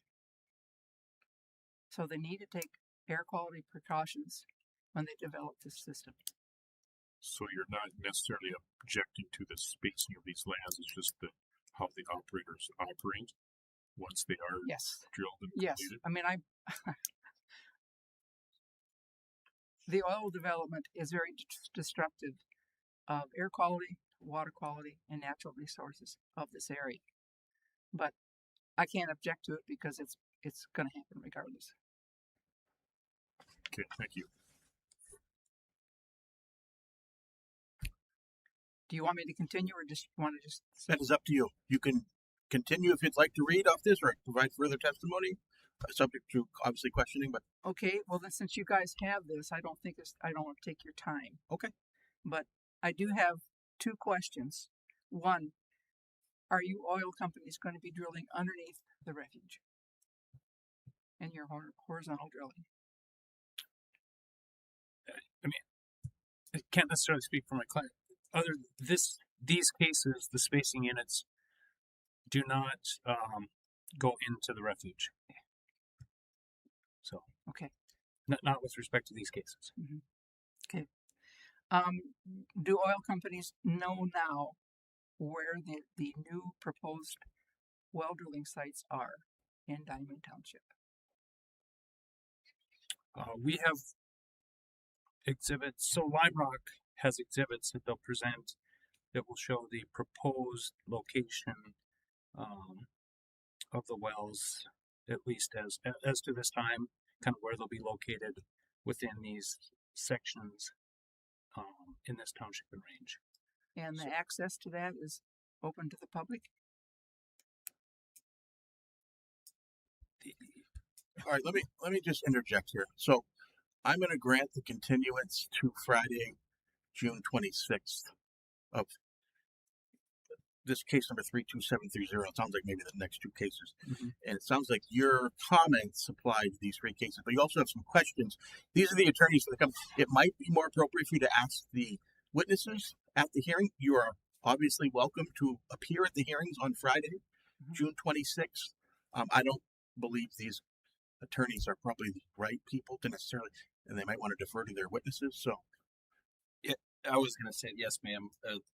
The witnesses for Phoenix Operating, they would be the most appropriate parties to answer any questions you have about pad placement or location. Okay, so if I would get a hold of Lime Rock or Phoenix and ask the company, do you have suggested locations of the well sites, they will provide that to me? Yes, ma'am. That will be part of their testimony in the. I have a 3-hour drive one way to Well, come down here. That's where I'm trying and then after testimony, it will be available, I believe, on Well, the NDIC website. your exhibits will be a part of the record, and the record will be open. Right. Yes. I mean, will be available to the public. So Okay. you should be able to access All it. right. That's it. Okay. Thank you very much. Great. Thank for you. your time. Thank you.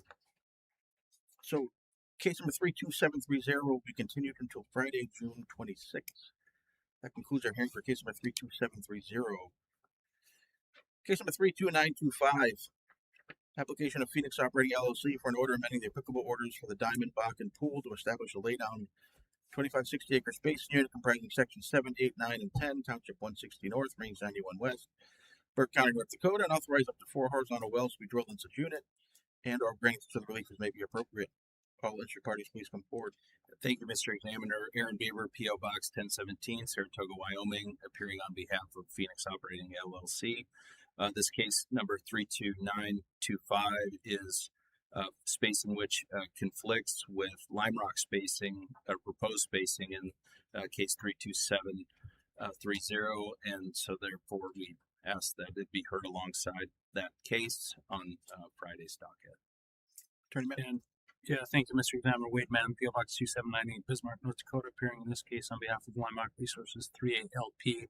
And yes, Lime Rock has filed an objection to the spacing. It is consistent with the spacing that has been requested by Lime Rock in 32730, and it would be appropriate, in our opinion, I guess, to have a consolidated hearing on these three cases. Okay, I'll let the staff make any questions or comments. No, I think that would be appropriate, and also, we will include or take, an administrative notice of the testimony of Ms. Karen Smith in the previous case. Okay, thank you. Okay, so in case number 32925, the written testimony of Ms. Smith will be admitted as well as her verbal testimony, and I will continue that case until Friday, June 26th. That concludes hearing for case number 32925. Case number 32926, application of Phoenix Operating LLC for an order amending the applicable orders for the Diamond Bakken Pool to establish a laydown 2560 acre spacing unit comprising sections 15, 16, 17, and 18, Township 160 North, Range 91 West, Burke County, North Dakota, and authorize up to 4 horizontal wells to be drilled on such unit and or granting such relief as may be appropriate. All inter parties, please come forward. Thank you, Mr. Examiner. Aaron Beaver, P.O. Box 1017, Saratoga, Wyoming, appearing on behalf of Phoenix Operating LLC. We'd note that this case 32926 also conflicts with Lime Rock's proposed spacing in 32730, and so therefore we ask that the spacing application in this case be heard alongside of 32730 on Friday, June 26th. Attorney Mann? Yeah, Wade Mann, PO Box 2798, Bismarck, North Dakota, appearing in this case on behalf of Lime Rock Resources 3ALP. And yes, Lime Rock objects to this case as well, as it is inconsistent with the spacing requested by Lime Rock in 32730. Okay, any questions or comments from the staff? No, I think it's appropriate that this case also be continued to Friday.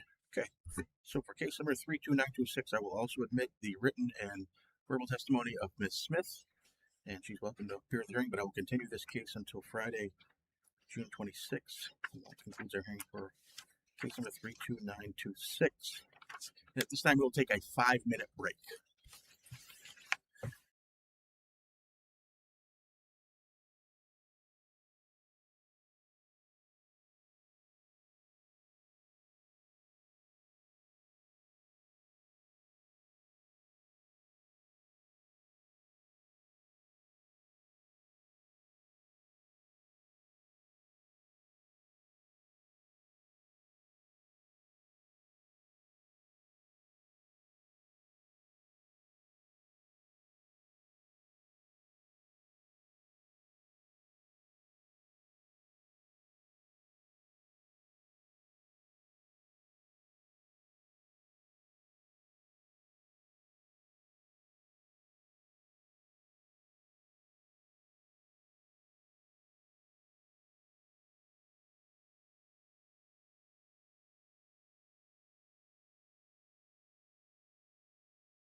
All right, we'll go back on the record. My name is Matthew Sagsbeen. I'm the hearing officer for the remainder of today's hearings. It's Wednesday, June 24th, 2026, and it is 11:08. So we will start with a few cases that have been continued and dismissed. First, I'll open the hearing on case number 32927, and my understanding of that case has been continued. Hearing no commentary or anything else, we will close the hearing on case number 32927. For case number 32928, which is next, that case has been dismissed. We'll open the hearing, and I'll open the hearing for that case.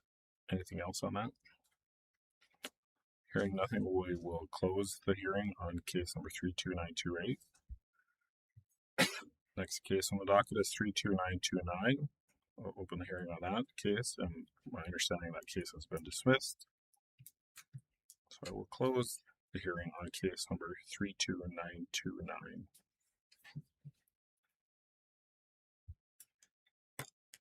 Next case on the docket is 32930. And has that case already been continued, or is it going to be continued? Okay, so any interested parties want to appear on that case? Yeah, thank you, Mr. Examiner. Aaron Beaver, P.O. Box 1017, Saratoga, Wyoming, appearing on behalf of Phoenix Operating LLC. And Phoenix would ask that case number 32930 be continued to July's NDIC docket at this time. All right, your request will be granted. And so case number 32930 will be continued to the July docket, and we will close the hearing on that case. I will open the hearing for case number 32746. Yeah, thanks, Mr. Examiner. Aaron Beaver, P.O. Box 1017, Saratoga, Wyoming, appearing on behalf of Phoenix Operating LLC. And Phoenix would ask that this case 32746 be continued to the Commission's July docket. Right, that request will be granted. And so case number 32746 will be continued. I will close the hearing on that case. Just give me a second. Get a little bit unprepared.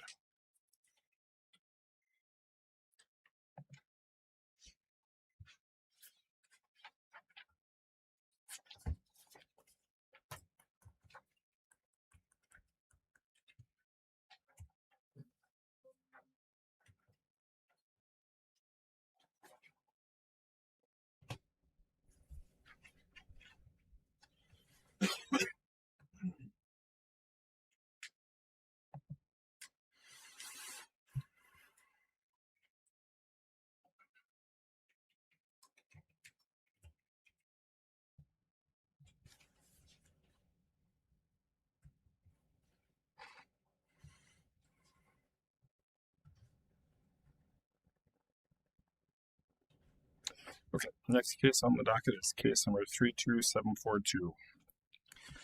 Thank you, Mr. Examiner. Aaron Beaver, P.O. Box 1017, Saratoga, Wyoming, appearing in this case on behalf of Phoenix Operating LLC. This morning we have three witnesses: Justin Arnn as our land witness, Topher Lewis as our geology witness, and Eric Shivey as our engineering witness. Okay, and just for the record, I'll announce the case. I assume that all the cases haven't been announced yet. This is an application of Phoenix Operating LLC for an order amending the applicable orders for the Black Slough Bakken Pool to establish a stand of a 2560-acre spacing unit comprising sections 17, 20, 29, and 32 in Township 162 North, Range 92 West in Burke County, North Dakota, and authorize up to 4 horizontal wells to be drilled in such unit and or granting such other relief as may be appropriate. Council. Thank you, Mr. Examiner. I'd like to call our first witness, Mr. Arnn. All right, you raise your right hand, please. Do solemnly swear or affirm under the penalties of perjury the testimony you're about to give in this matter will be true and correct to the best of your knowledge and belief? I do. Okay. Justin, can you please state your full name, by whom you're employed, and what capacity, and your work address, please? Certainly. My name is Justin Arnn. My title is Chief Land and Title Officer. I'm employed by Phoenix Operating. And my work address is 4643 South Ulster Street, Suite 1510, Denver, Colorado 80237. And Justin, are you personally familiar with the lands that are subject to this application? I am. Have you had your qualifications been received as that of an expert by the commission previously? They have. Mr. Examiner, I move to have Mr. Arner's testimony be received as that of an expert. Your motion is granted. Justin, have you prepared or caused to be prepared the exhibits for this case 32742? Yes, I have. All right. Turning to Exhibit L1, can you please just describe Phoenix proposed spacing using the regional map? Certainly. Exhibit L1 is a broad-scale regional map of the proposed spacing unit, which you can see outlined in red, consisting of sections 17, 20, 29, and 32 of Township 162 North, Range 92 West, located in Burke County, North Dakota. And turning to Exhibit L2, please, can you please describe Phoenix's proposed spacing on this larger unit map? Certainly. Exhibit L2A is a zoomed-in version showing, again, sections 17, 20, 29, 32. You can see some old well bores dotted throughout the township there as well, mostly old verticals, but you can just kind of see in a zoomed-in version how it looks from a zoomed-in perspective. And looking at Exhibit L2B, can you describe in more detail Phoenix's development plan for the immediate area? Certainly. L2B shows a proposed development plan map identifying several cases being heard before the commission this hearing cycle, either today or tomorrow by Phoenix. You can see that the proposed 2560 that we're talking about in this particular application is outlined in red, again, consisting of those four sections. But we wanted to present the broader plan, especially as it relates potentially to some other units that are to the south of this and things of that nature. So we just wanted to present, in this case, how this unit looks when referenced against other units that Phoenix plans to propose later through this hearing cycle. And looking at Exhibit L3, can you please describe the general unit composition and general ownership in the proposed spacing? I can. L3 identifies a state and federal ownership in the proposed unit. You can see that there is a state interest that they have basically 1/2 the interest down in section 32 of that 160. Excuse me, that we show as leased. There are some federal interests around Beaver Lake, as a matter of fact. Those are currently unleased but have been nominated.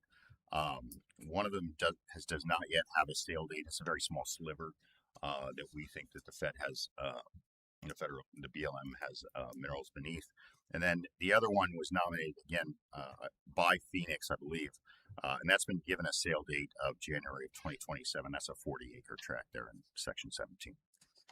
All right, and then turning to Exhibit L4, just please describe the working interest ownership in the proposed spacing. Sure. Phoenix's working interest ownership in our proposed 2560 here is 62.62%. Just under 10% is other working interest owners, lessees, things of that nature. We still have just under 30%, 27.5% roughly, of unleased owners in the proposed 2560. Phoenix is still actively leasing and intends to until we get those folks leased. And will Phoenix cooperate with other working interest owners in the proposed spacing unit if approved for drilling? Yes, we will. And did you execute the gas capture affidavit that's attached as Exhibit E4? I did. No further questions for Mr. Arner, and move for admission of the land exhibits. Exhibits are admitted. Any questions from staff? Justin, I'm curious on your Exhibit L2B. Sir. I think I see it now. So your case 32743, the sidekick unit, is actually a 4-section standard 2560, just like the one we're discussing in this case. And then below that, you have the Frosty unit. That's correct. I'm sorry, that's not very well laid out. It's because they're all in blue. It's a little tough to tell what the differences are. You're right that 32743, the sidekick unit, will be developed as a 2560, comprising sections 16, 21, 28, and 33. You can see that on this diagram, we've got a Frosty sidekick pad. Our intention is to develop 4 and 9 as U-turn or switchback units in our parlance. I think you'll also maybe notice that, if I'm not mistaken, Whiting or Oasis has a competing application involving those two particular sections that I think is probably going to be heard on Friday. Okay, thank you. Thank you. Any additional questions? Right, hearing none, you may call your next witness. Next witness is Mr. Topher Lewis. Sir Lewis, could you raise your right hand, please? You solemnly swear or affirm under the penalties of perjury that the testimony you're about to give in this matter will be true and correct to the best of your knowledge and belief? Yes, I do. Thank you. Topher, can you please state your full name, by whom you're employed, and what capacity in your work address, please? Yeah, Topher Lewis, geologist with Phoenix Operating, and address is 4643 South Ulster Street, Suite 1510, Denver, Colorado, 80237. And Topher, are you personally familiar with the geology matters that are subject to this application? Yes, I am. And have you had your qualifications previously been received as that of an expert witness? Yes, they were. I move to have Mr. Lewis's testimony be received as that of an expert. Your motion is granted. Topher, have you prepared or caused to be prepared the exhibits for this hearing? Yes, I have. And turning to Exhibit G2, can you please describe the structure of the middle block and underlying the spacing unit and the proposed spacing unit outline for this application? Yes, G1 is a structure map on the Upper Bakken Shale and subsurface TVD, contour interval of 20 feet. The structure in this area is dipping to the southwest. In addition to that, the red outline is a proposed 2560 spacing unit, and with that is a gold line for a 2-well cross-section, highlighting the type log that we'll be referencing in the next exhibits. And moving to that next exhibit, G2, can you describe the contents of the type log, the cross-section, and the characteristics of the Bakken Shale? Yeah, G2, the upper portion, 2-well cross-section. The curves that are plotted are triple combo, gamma ray resistivity, porosity. The black lines represent our stratigraphy in the area, and they illustrate that the Bakken system is present here in the subsurface. In this area, our target will be the middle Bakken. In addition to that, the type well that we're using is the Redney 11-7H. It's the well on the left. And petrophysical data and reservoir parameters from that are in the table below. And that's what we'll be using in the next exhibits for the economics and volumetrics. And are the reservoir characteristics for the proposed spacing unit shown on G2? Yes, they are. And is the middle Bakken present continuous across the entire proposed spacing? Yes, it is. No further questions for Mr. Lewis, and move for admission of the geology exhibits. Exhibits are admitted. Any questions from staff?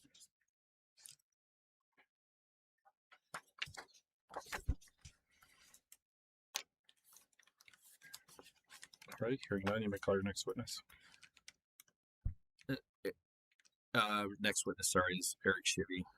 Mr. Shivy, could you raise your right hand, please? Do you solemnly swear or affirm under the penalty of perjury the testimony you're about to give in this matter will be true and correct to the best of your knowledge and belief? I do.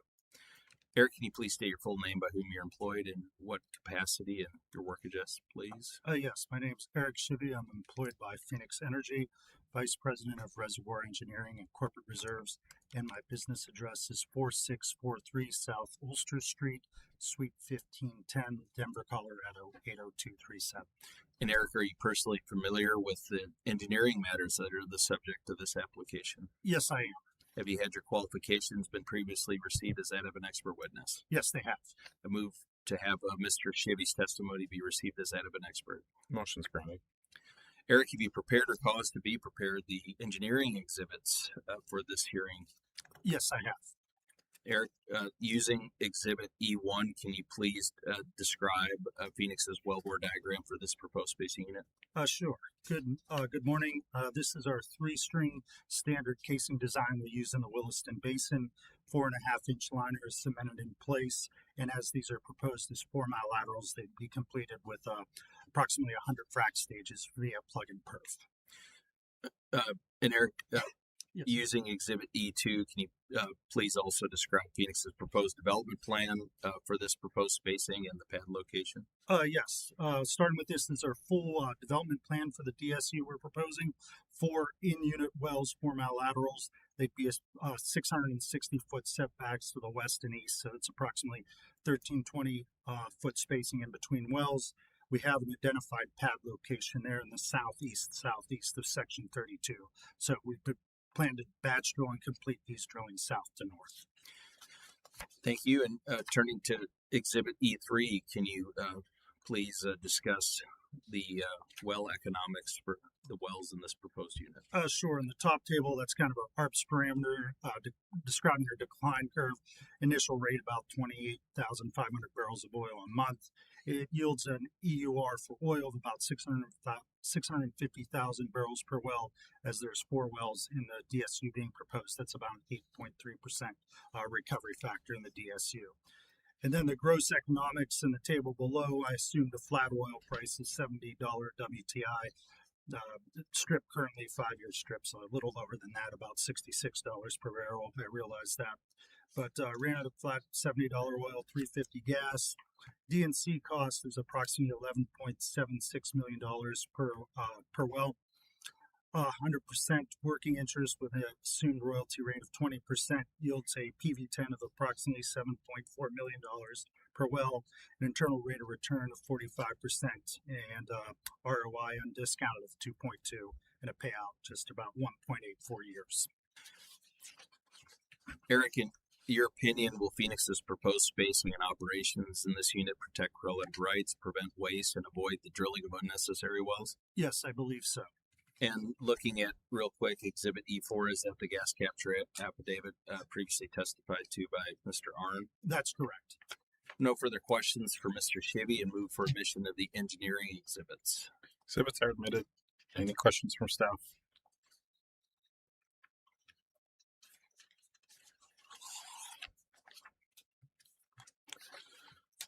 All right, hearing none, we will close the hearing on case number 32742.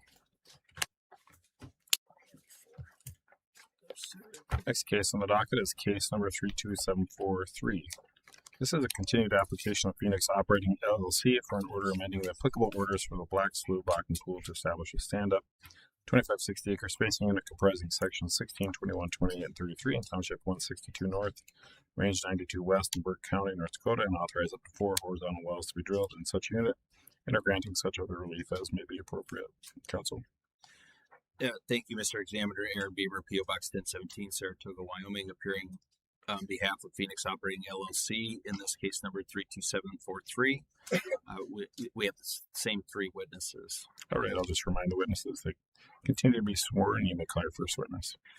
First witness is Justin Arnn. Justin, are you personally familiar with the lands that are subject to this application? I am. And have you prepared or caused to be prepared the exhibits for this hearing? I have.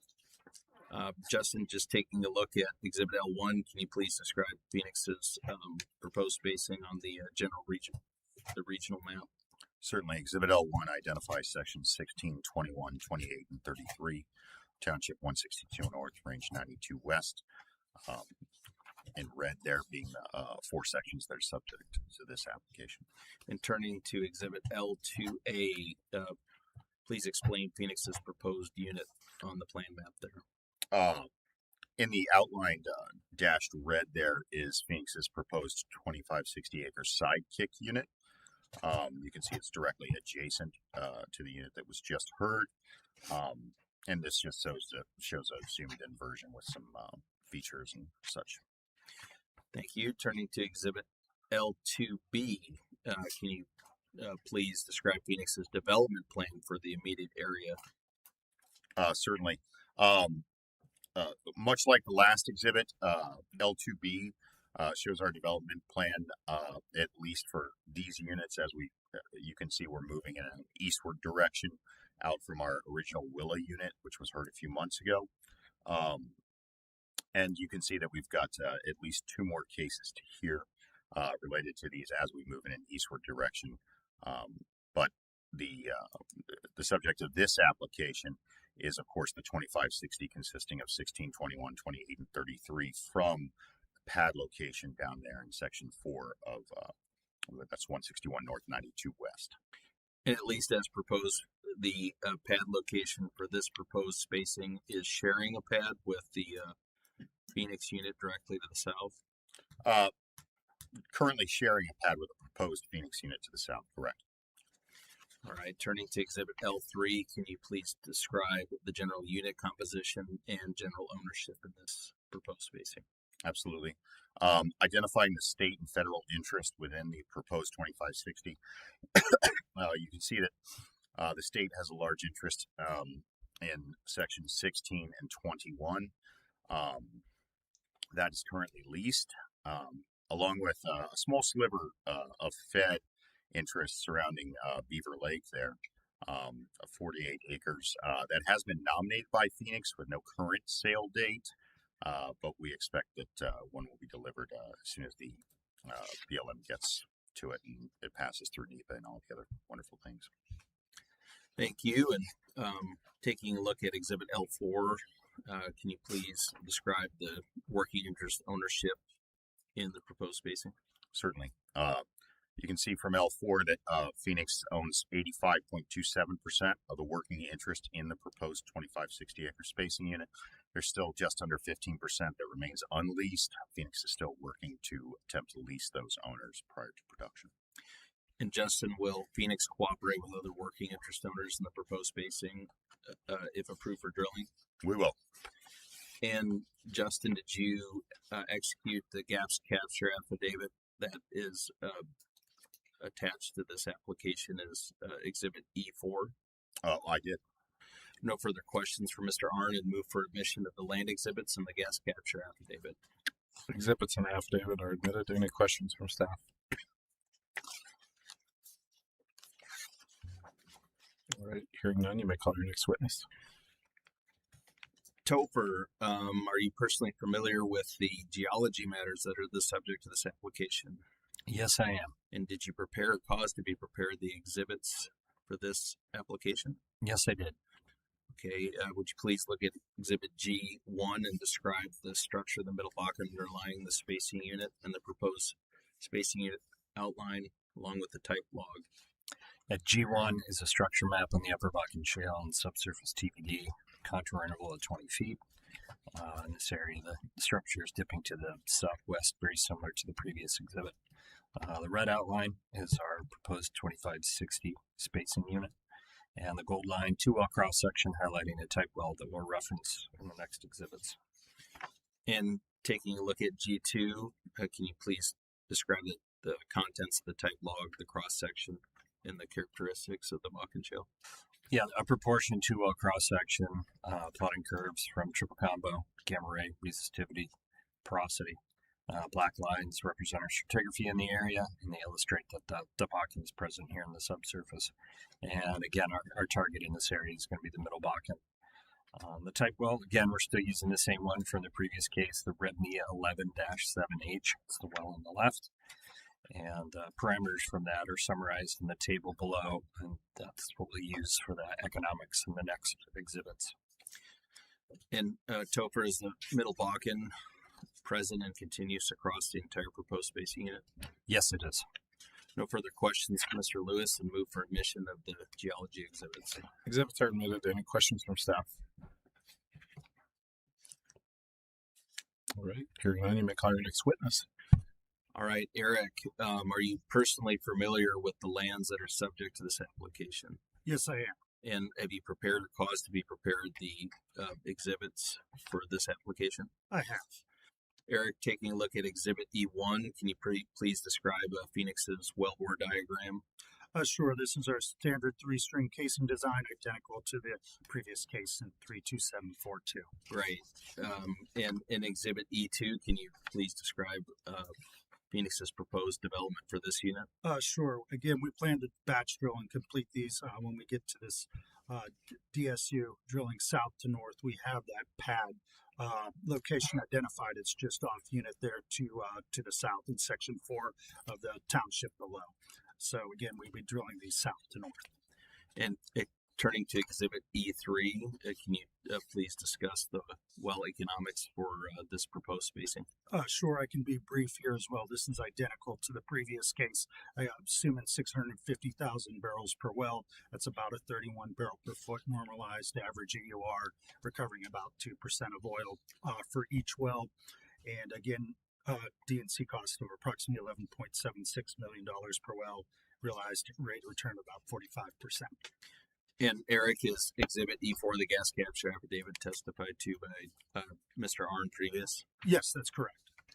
And in your opinion, will Phoenix's proposed spacing and operations in this unit protect relevant rights, prevent waste, and avoid the drilling of unnecessary wells? Yes, I believe so. No further questions for Mr. Shivy. Move for admission of the engineering exhibits. Exhibits are admitted. Any questions from staff? All right, hearing none, we will close the hearing on case number 32743. Next case on the docket is case number 32744. This is a continued application of Phoenix Operating LLC for an order amending the applicable orders for the Black Slough Bakken Pool to establish a stand-up 3,200 acre spacing unit comprising sections 15, 22, 27, and 34 in Township 162 North, Range 92 West, and Section 3 in Township 161 North, Range 92 West in Burke County, North Dakota, and authorize up to 4 horizontal wells to be drilled in such unit and or granting such other relief as may be appropriate. Mr. Weber. Thank you, Mr. Examiner. First witness is Justin Arn. And I'll just remind the witnesses that they continue to be under oath. Thank you. Justin, are you personally familiar with the land matters that are subject to this application 32744? I am. And have you prepared or caused to be prepared the exhibits for this hearing? I have. Taking a look at Exhibit L1, can you please use the regional map to describe the proposed spacing? Certainly. L1 is a regional map showing the proposed 3,200 acre spacing unit comprised of sections 15, 22, 27, and 34, Township 162 North, Range 92 West, along with section 3 of Township 161 North, Range 92 West. And turning to Exhibit L2A, can you please describe Phoenix's proposed spacing using the proposed plan map? Certainly. L2A is a proposed plan map or a zoomed in version of the regional map, excuse me, identifying again the 5 sections that are the subject of this application. You can see that we do cross a township line, which I'll discuss in the next exhibit, down into section 3 in this case, Township 161 North, Range 92 West. Turning to that next exhibit, L2B, can you please discuss the proposed development plan map? Certainly, much like the other 2 cases that the commission just heard, L2B identifies Phoenix's broader development plan in the area, including pad locations. You can see that clearly what's novel about this particular application, again, is that it is a 3,200 acre spacing unit, a 5-mile unit, if you will, that Phoenix is hearing today, comprising 4 sections in 162 North, Range 92 West, along with section 3 of Township 161 North, Range 92 West. Phoenix notes that sections 10, 15, and 22 are part of an already spaced, we believe, and pooled Formentera unit. We believe so.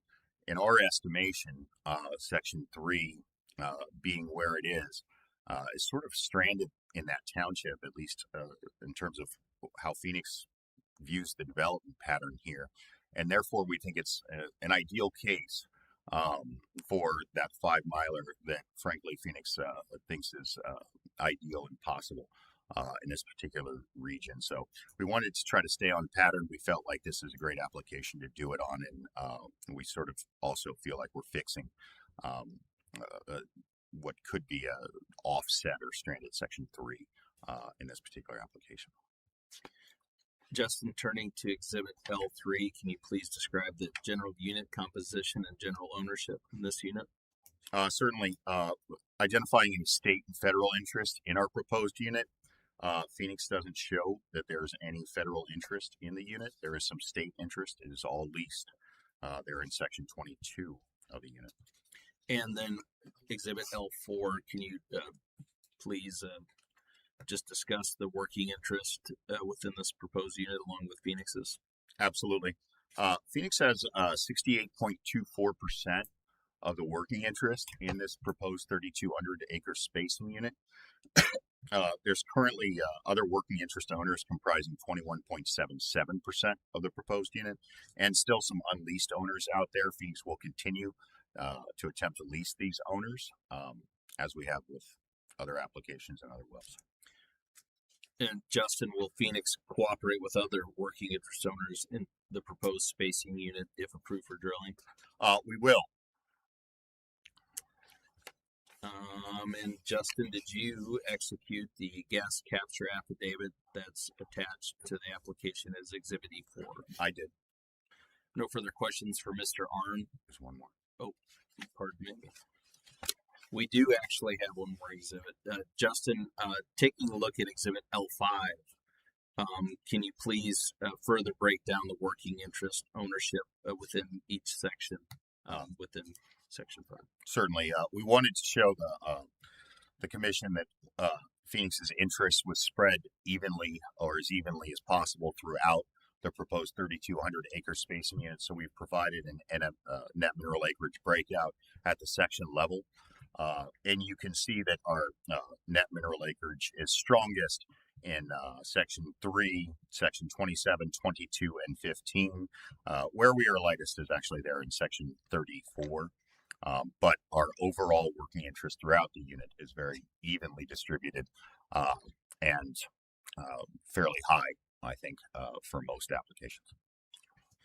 All right, now I have no further questions for Mr. Arnn and move for admission of the land exhibits and the gas capture affidavit.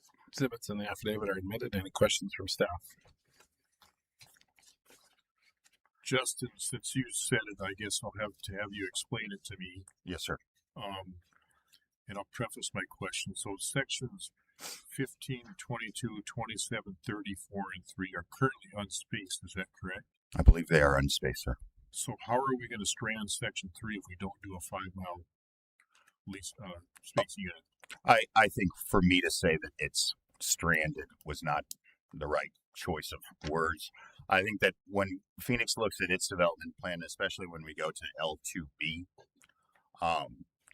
what we're looking at based on, for the most part, based on current development, that being the chord unit there in 5, 8, 7 chord units, excuse me, those are 2 members. They're in 5, 8, 17, and 20, 1 and 12 being a producing unit.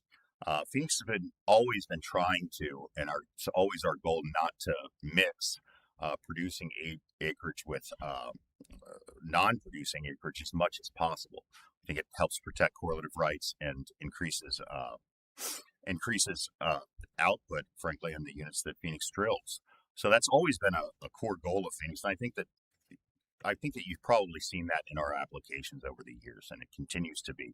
So when we look at these particular, like this particular application or this particular spacing unit, and we see that section 10, 15, and 22 are already part of a spaced and pooled unit. And I think, if I'm not mistaken, Formentera might have already drilled 2 new wells in 10, 15, and 22. I would have to check real quick on that, so don't hold it against me.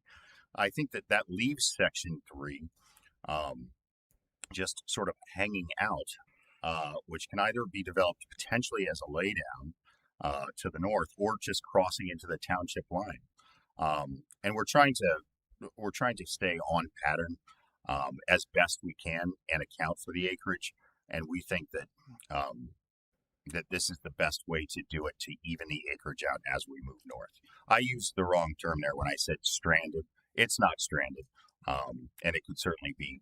It's possible it could be developed in some sort of laydown configuration, I suppose.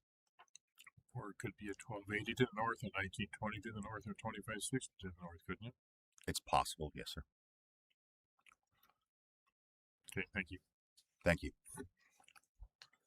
Any additional questions? All right, hearing none, you may call your next witness. Yes, Topher, are you personally familiar with the geology matters that are subject to this application? Yes, I am. And have you prepared or caused to be prepared the exhibits for this hearing? Yes, I did. All right. Looking at Exhibit G2, can you please describe the structure of the middle block and underlying the spacing unit, and just identify the proposed spacing unit and the type log on Exhibit G1? Yeah, G1 structure map on the Upper Bakken Shale and subsurface TVD, contour interval of 20 feet. The structure map is very similar to the previous two cases. The structure is dipping in this area to the southwest. The red outline is our proposed 3200 spacing unit, and the gold line is the two-well cross-section highlighting the type well that we'll use in the next exhibit. And taking a look at that next Exhibit G2, can you describe for us the contents of the type log, the cross-section, and the characteristics of the Bakken Shale? Yeah, G2, the upper portion is that two-well cross-section, plotting curves from a triple combo, gamma ray resistivity, porosity. Black lines represent our generalized stratigraphy in the area, illustrating that the Middle Bakken is present in the subsurface here. And our target, again, is the Middle Bakken. Again, we're using the REBNY 11-7H as the type well in the area. So well on the left, and the parameters from that petrophysical data is down in the table in the bottom, and that's what we'll use for the economics and the next engineering exhibits. And Topher, is the Middle Bakken present and continuous across the entire proposed spacing unit? Yes, it is. No further questions for Mr. Lewis, and move for admission of the geology exhibits. Exhibits are admitted. Any questions from staff?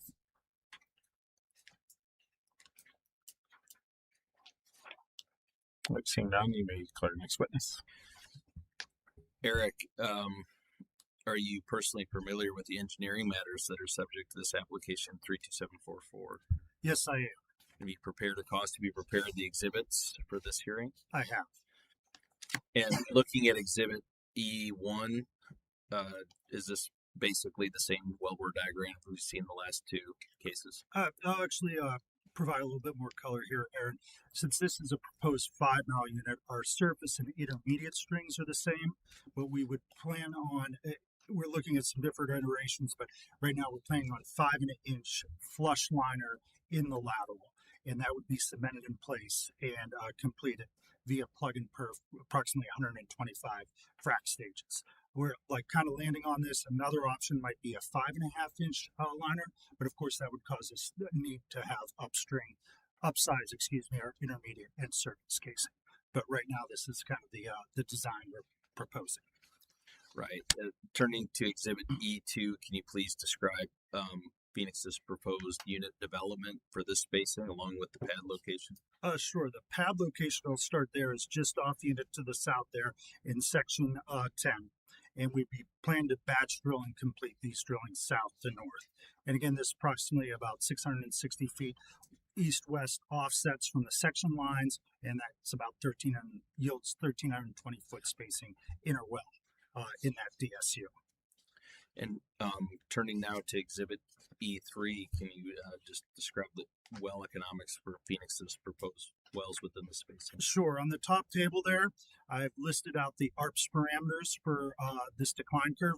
I do need to note here, my EUR, I typed that incorrectly. That's 810 MBO and 810 MMCF of gas. Apologies there, but when you look at it and you normalize it again, that's right around 31 barrels per foot. So the decline curve parameters are correct. I just put in the wrong EUR. And that leads me to the table below, the gross economics. These are all run at assuming 810 MBO oil well. DNC cost approximately 14.75 million for a 5-mile lateral that yields a PV10 of approximately $7.6 million per hour, an internal rate of return of 43%, undiscounted payout of approximately 2.3 years. And Eric, in your opinion, will Phoenix's proposed spacing in the operations in this unit protect relative rights, prevent waste, and avoid the drilling of unnecessary wells? We believe so, yes. This is a proposed 5-mile unit, but we believe this is probably one of the best, instances to apply this type of longer lateral in the basin. Sure. And did you, or is Exhibit E4 the gas capture affidavit? That's correct. That's testified to by Mr. Arndt. That's correct. No further questions for Mr. Shivy, and I'd move for admission of the engineering exhibits. Exhibits are admitted. Any questions from staff?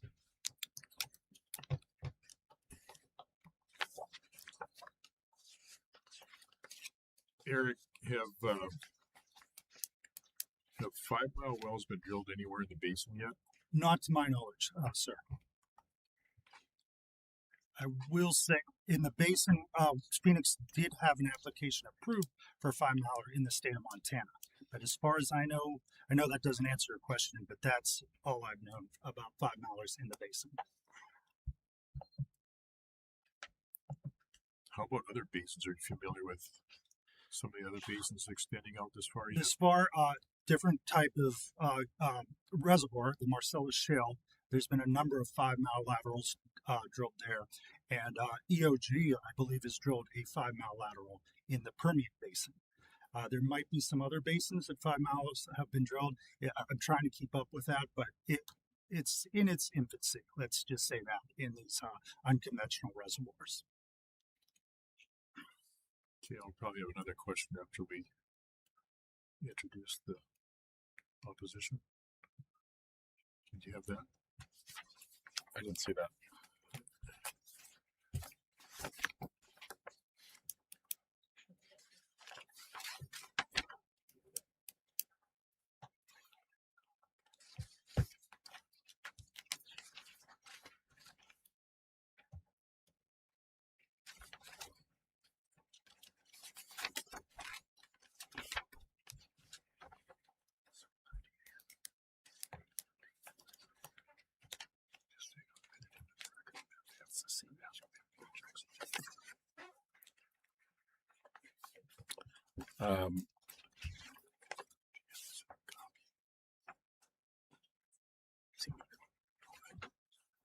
Is that the same thing, right? Oh, right there. It's not right. This? Or is this the witness list? Yeah, just a witness list. Oh, here's another one. I got it. Okay, go ahead. All right, so we did receive the comments on this case from Mr. Kevin Darcy, Heberdev Operating LLC. We will admit that into the record. Do you have any objections or comments on these written comments dated June 18th, 2026? I have no objection to the admission of the comments. Okay.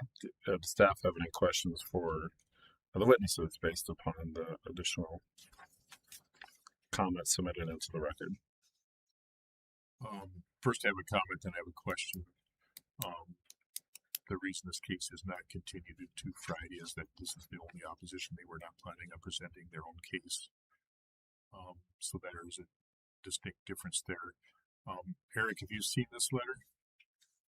I believe so. Yes, I have. What are your comments? They make a comment in here that this 5-mile laterals present significant operational and economic risk. So going that extending for an additional mile. I mean, I think you can always say there's inherent risk drilling horizontal wells going from 2 milers to 3 milers and get 3 milers to 4 and now 4 milers to 5. Okay. So, we're estimating, really on the drilling side, this should not be an issue. It's probably 2 to 3 extra days of drilling. It's now going through the Bakken. You can do 2,000 to 3,000 feet a day. So we don't really see a risk there. getting casing down the bottom, that does pose a little bit of risk. But again, I would say it always does. 3 to 4 mile laterals. I mean, I guess we can rewind the clock and look at 4 mile laterals when they came into play a year and a half ago. We were probably having these discussions then. And then I will be honest, I think probably the largest risk with 5 miles are drilling out all the plugs. Because yes, operators do use dissolvable plugs. You got to get out there 5 miles, probably with a snubbing unit to get all those plugs drilled out, clean out that wellbore. That's probably your largest risk. But again, there's technology out there that does that. So yes, what I'm saying is don't be afraid of something new. There is risk in this, yes. But I think we're running traps, the engineers in our company, and feel very confident about executing on 5 mile laterals. So if I'll attempt to summarize, so you acknowledge there is operational economic risk. You disagree that it's significant. Correct. That's very well weighed. Good way to put it. Okay. And this may be for you, Eric, or someone else on your team, but it says that they have informed Phoenix of its adverse position. How did they inform Phoenix? Defer to Mr. Arnold. Yes, do you want to speak to that? I can. They informed Phoenix by sending us this letter a day before they sent it to the NDIC that they had opposition to our 5 mile unit. I've spoken with Kevin Darcy of HeberDev. I don't mean to disparage, but I'm not aware that HeberDev has drilled any wells in the Bakken. I know that they've spaced some units, but Phoenix has drilled well over 130 wells in the Bakken. I'm not sure how many 4 milers at this point, but in my estimation, and this is just my opinion, I have a feeling that my team knows more about the operational risk of a 4 miler or 5 miler than Mr. Darcy or HeberDev. That being said, I have spoken with Mr. Darcy. We understand his concerns. He'd prefer to be a non-op in, frankly, like a 2, 3, or 4 miler. I will note this, that in none of those instances, as he points out in his letter, would he have operational control of any kind in any of those. That being said, we're aware of his desire not to be in a 5 mile well. We've engaged in trade talks with him, and we've encouraged him to hit the non-op market with his interest if he would prefer to. So. And then when is the planned development date for this? We're looking like probably in 2028. We kind of have up through 2027 kind of lined out on our drill schedule. So let me caveat 2028 at the earliest. And that would apply to all the cases you've heard from us today in this area. Okay, thank you. Anything else, Mr. Bieber? Nothing further. All right, with that, we will close the hearing on case number 32744. Next case on the docket is case number 32377. That case has been dismissed, so we will close the hearing on that case. Next case on the docket is case number 32301. We'll open the hearing, and that case has also been dismissed, so we will close the hearing. Next case is case number 32396. This is a continued application of Phoenix Operating LLC for an order amending the applicable orders for the Sheep Butte Bakken Pool to 1, extend the field outline to include sections 15 and 22 in Township 148 North, Range 103 West within the Sheep Butte Bakken Pool. 2, establish a stand-up 2560 acre spacing unit described as sections 3, 10, 15, and 22 in Township 148 North, Range 103 West in McKenzie County, North Dakota, and authorize 4 horizontal wells to be drilled on such unit or granting such other relief as may be appropriate. Council? Thank you, Mr. Examiner. Aaron Bieber, P.O. Box 1017, Saratoga, Wyoming, appearing on behalf of Phoenix Operating LLC in this case 32396. We have the same 3 witnesses. All right. Witnesses remain sworn. You may call your first witness. Justin, are you personally familiar with the land matters that are subject to this application? I am. And have you prepared or caused to be prepared the land exhibits for this application? I have. Looking at Exhibit L1, can you please describe Phoenix's regional map? Certainly, L1 is a zoomed out regional map identifying the 4 sections, being sections 3, 10, 15, and 22 of Township 148 North, Range 103 West, in McKenzie County, North Dakota.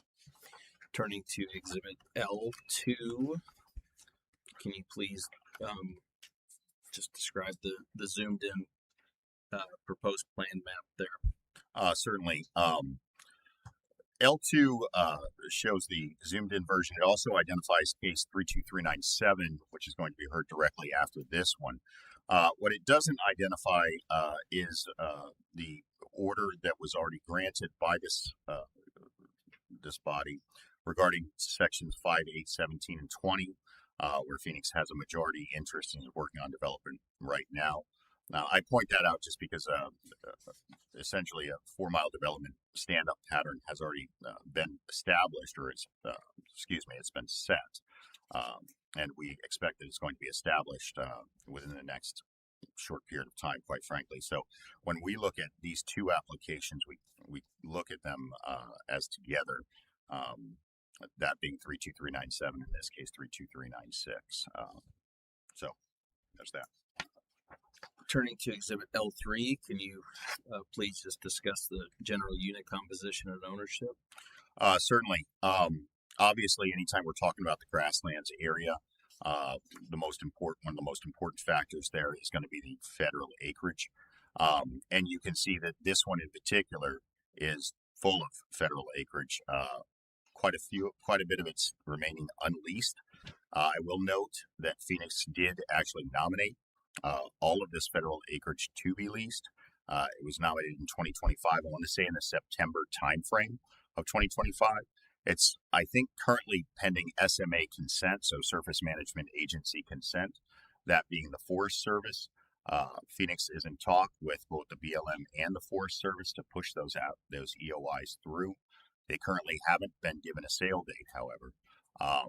So I think that the earliest that they could be put up for auction would probably be, I don't think it's April. It might be, it's post April of 2027, I believe, if it passes through all the usual SMA stuff. I will note, however, that Phoenix nominated a broad swath of federal acreage in the grasslands area, including this township, 148, 103, 149, 103, 149, 104, just all across. We're talking about 60,000 acres in total that Phoenix nominated and paid for at the time, because before the Big Beautiful Bill, you actually had to pay for that acreage to be nominated. So we went through significant expense to do that. I think that what we're seeing as we follow the BLM and that nomination process is that slowly but surely that acreage is being put up for auction as it passes through the requisite consents. It just hasn't made it through on this one in particular. So, and turning now to Exhibit L4, can you just discuss the working interest summary for this proposed spacing? Certainly, Phoenix is a 28.14% working interest owner in the unit. There's a less than 1% working interest owner out there. And then, of course, we have the unleased federal interest, which comprises the majority of this unit at the time, currently. And that's how this unit is composed right now. And just a general question, if so much unleased minerals remain, why is Phoenix interested in spacing this configuration at this time? I think probably a better way to answer that would be to go back maybe to Exhibit L2, which you can't really see, and this is unfortunate. I probably should have included it.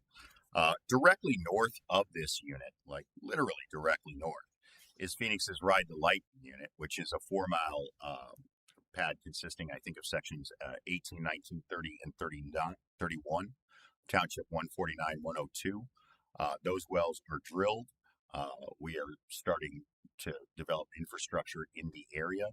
And we're already starting to look at pad locations along the Benjamin Franklin unit, which is again 32397, along with that 4-miler there in 5, 8, 17, and 20. We believe that this is the best spacing configuration for the northern part of this township, based on a lot of different factors. The township shift just above it, based on the current well activity there in the eastern part, and based on Phoenix's current ownership. That's why we're spacing it here today. Thank you.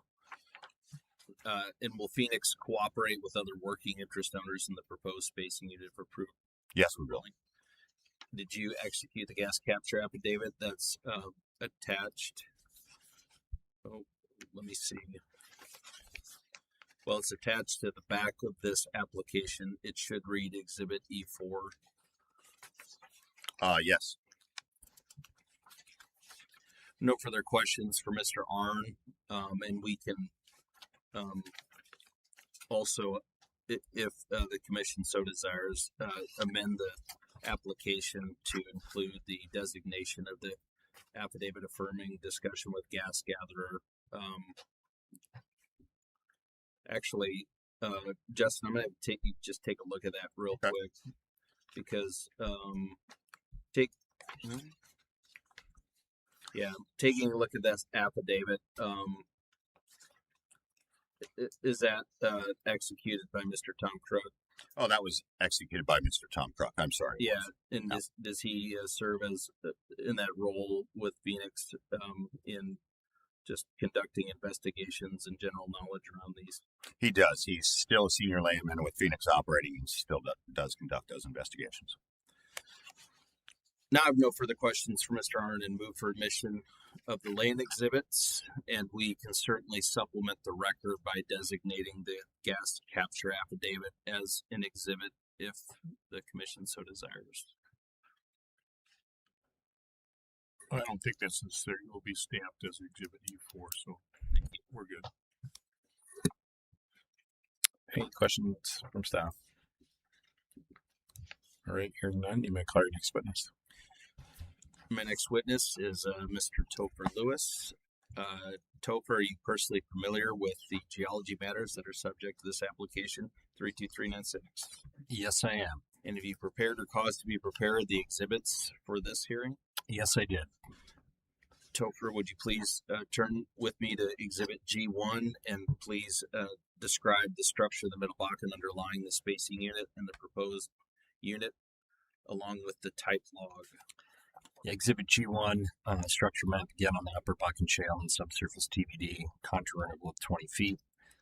This area of the structure is dipping to the northeast.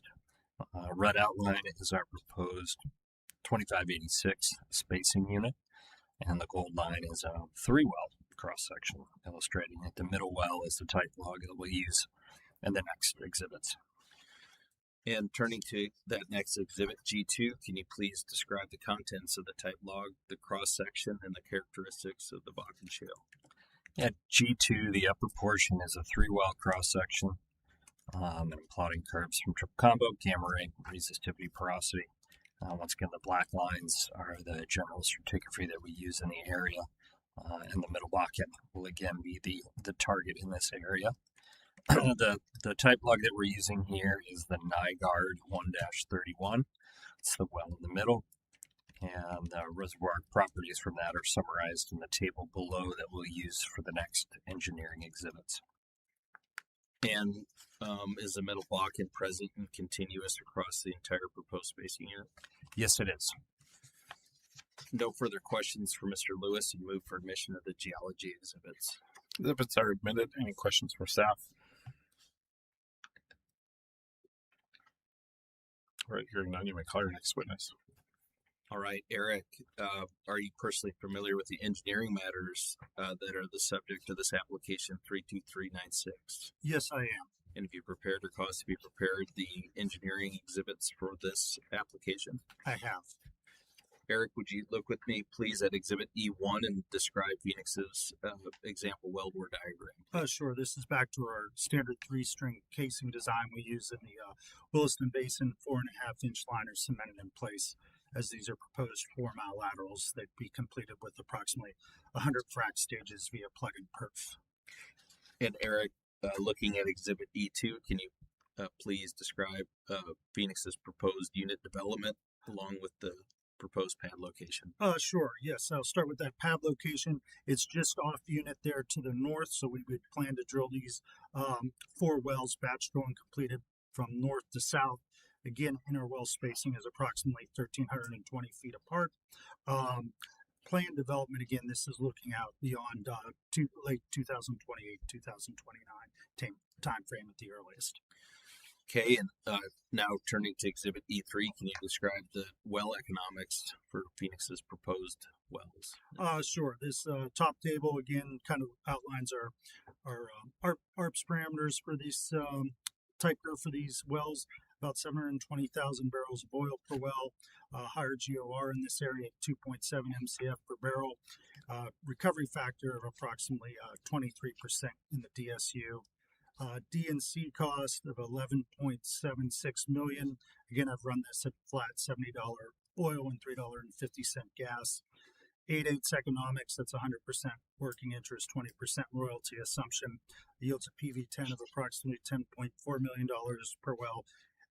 Internal rate of return of 61% and undiscounted return on investment of 2.0 and an undiscounted payout of approximately 1.6 years. All right, and Eric, in your opinion, will Phoenix's proposed spacing and operations in this unit protect correlative rights, prevent waste, and avoid the drilling of unnecessary wells? Yes, I believe so. And just turning to the next page, which will be marked Exhibit E4, is that the gas capture affidavit that was testified to by Justin? That's correct. No further questions for Mr. Shivy. Move for admission of the engineering exhibits and gas capture affidavit. Exhibits are admitted. The affidavit is admitted. Any questions from staff?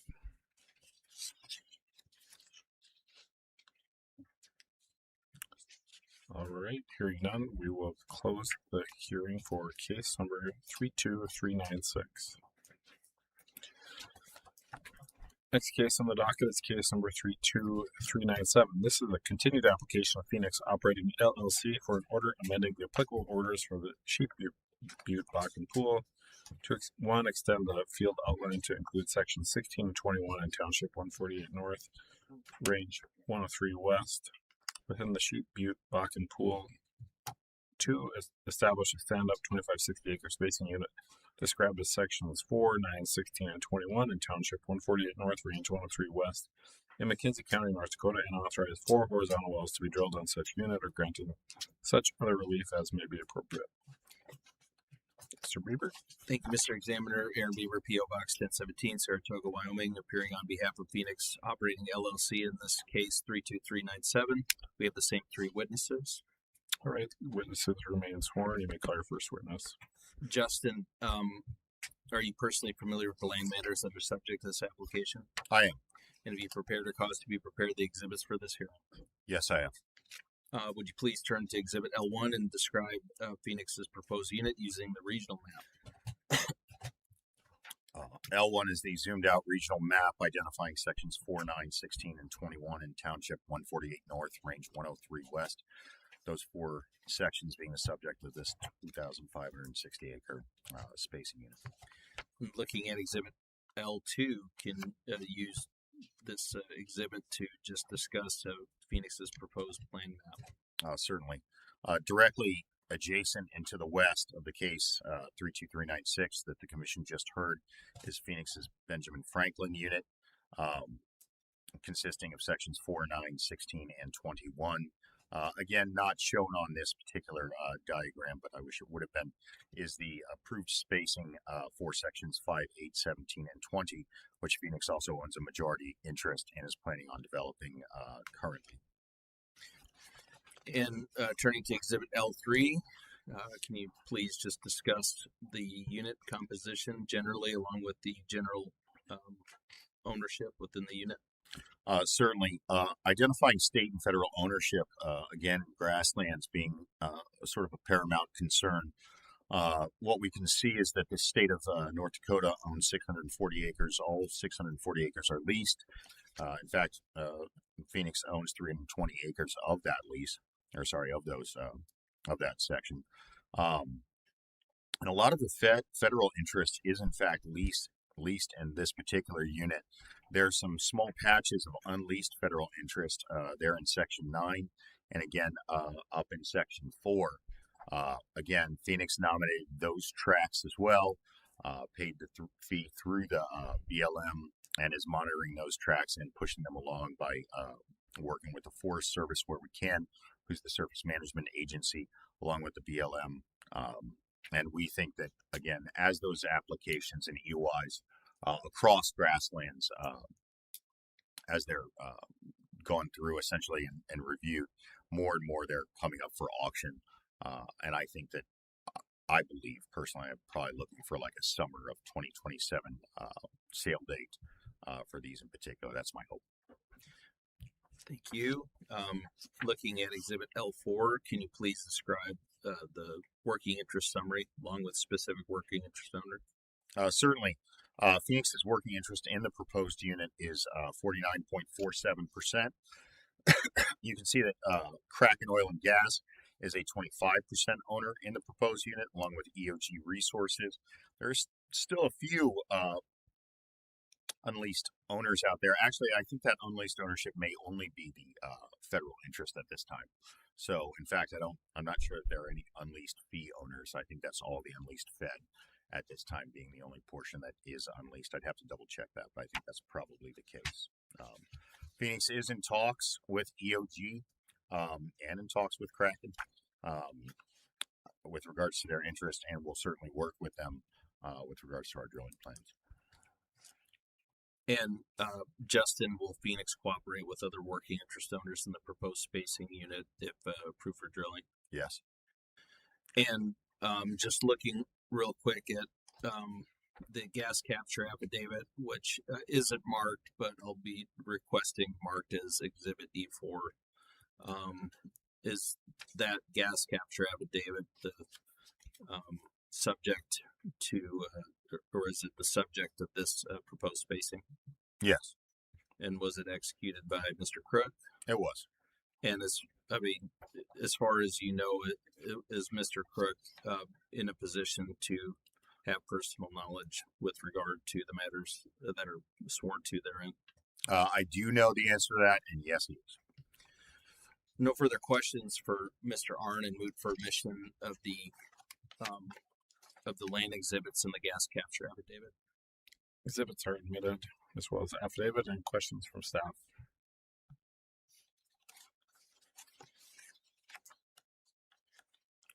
All right, seeing no questions, we may call your next witness. Topher, are you personally familiar with the geology matters that are the subject of this application 32397? Yes, I am. And did you prepare or cause to be prepared the geology exhibits for this hearing? Yes, I did. All right. Would you please look at Exhibit G1 and describe the structure of the Middle Bakken underlying the spacing unit, along with the proposed spacing outline and the type log depicted? Yeah, G1, structure map on the Upper Bakken Shale, subsurface TVD, contour interval of 20 feet. Structures dipping to the northeast, very similar to the map from the previous case. Red outline is our proposed 2580 spacing unit, and the gold line is a 3-well cross-section highlighting the type well that we'll reference in the next exhibits. And just taking a look at next Exhibit G2, can you please describe the contents of the type log, the cross-section, and the characteristics of the Bakken Shale? Yeah, G2, the upper portion is a 3-well cross-section, plotting curves from triple combo, so gamma ray, resistivity, and porosity. Black lines represent our stratigraphy in the area, and that illustrates that the Middle Bakken is present in the subsurface. Once again, the target here is the Middle Bakken. And the type well, again, we're using a NIGARD 1-31. And the lower table represents the petrophysical data from that type well that we'll use in the next exhibits for the volumetrics and the economics. And Topher, is the Middle Bakken present and continues across the entire proposed spacing unit? Yes, it is. No further questions for Mr. Lewis, and move for admission of the geology exhibits. Exhibits are admitted. Any questions from staff? Right, hearing no questions, we may call your next witness. All right, Eric, are you personally familiar with the engineering matters that are subject to this application 32397? Yes, I am. And did you prepare a cause to be prepared the engineering exhibits? I did.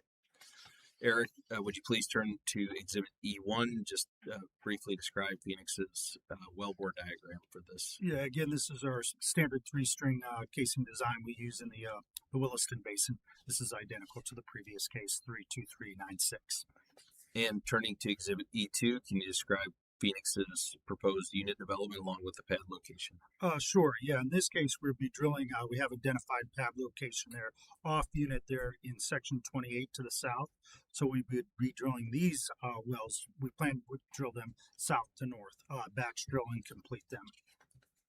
And now turning to Exhibit E3, can you please briefly describe Phoenix's well economics? Yes, again, this exhibit is identical to the previous case, 32396, so that those tables are identical. We're approximately 720,000 MBO oil wells, and the economics below $11.76 million to drill and complete yields a PV10 of about 10.4 million and an internal rate of return of 61%. Again, that's identical to the previous case.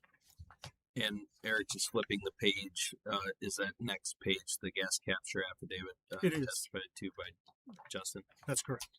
Eric, in your opinion, will Phoenix's proposed spacing and operations in this proposed unit protect relative rights, prevent waste, and avoid the drilling of unnecessary wells? Yes, we believe so. No further questions for Mr. Shibby, and move for admission of the engineering exhibits. Exhibits are admitted. Any questions from staff?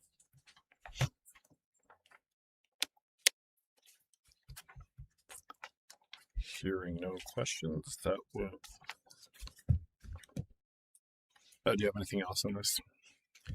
No, Mr. Okay, we'll close the hearing on case number 32397.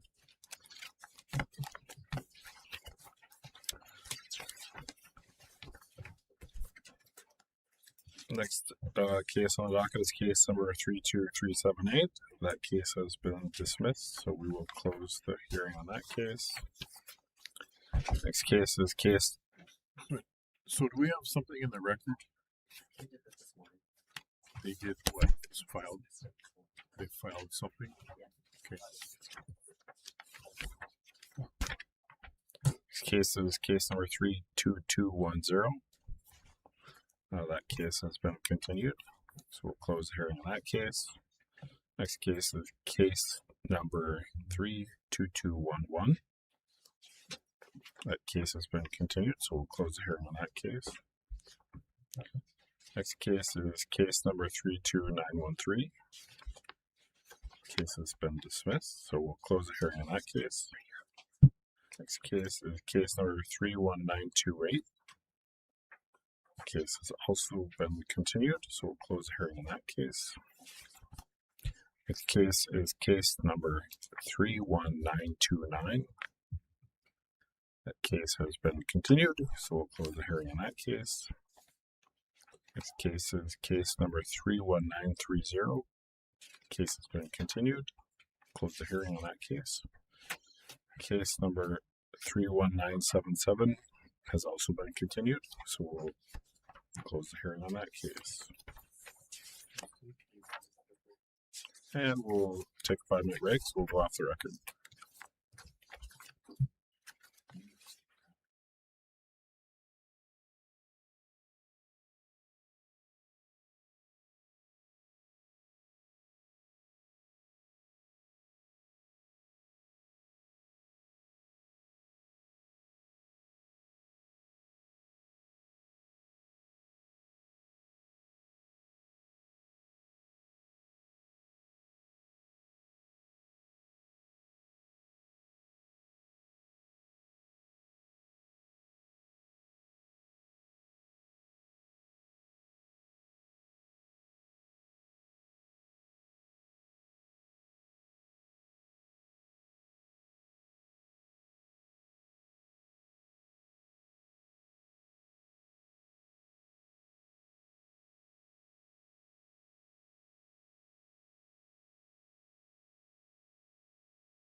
All right, we are back on the record. It's 12:27, Wednesday, June 24th. Next case on the docket is case number 32824. Case has been continued, so we'll close the hearing record on that case. Next case is case number 32825. The case has also been continued, so we'll close the hearing record on that case. Next case is case number 32829. That case has been continued, so we'll close the record on that case. Next case is case number 32833. Thank you, Mr. Examiner. Waitman, PO Box 2798, Bismarck, North Dakota, appearing in this case on behalf of Oasis Petroleum North America, LLC. Mr. Examiner, it's my understanding this case is contested by Phoenix and may be moved to Friday.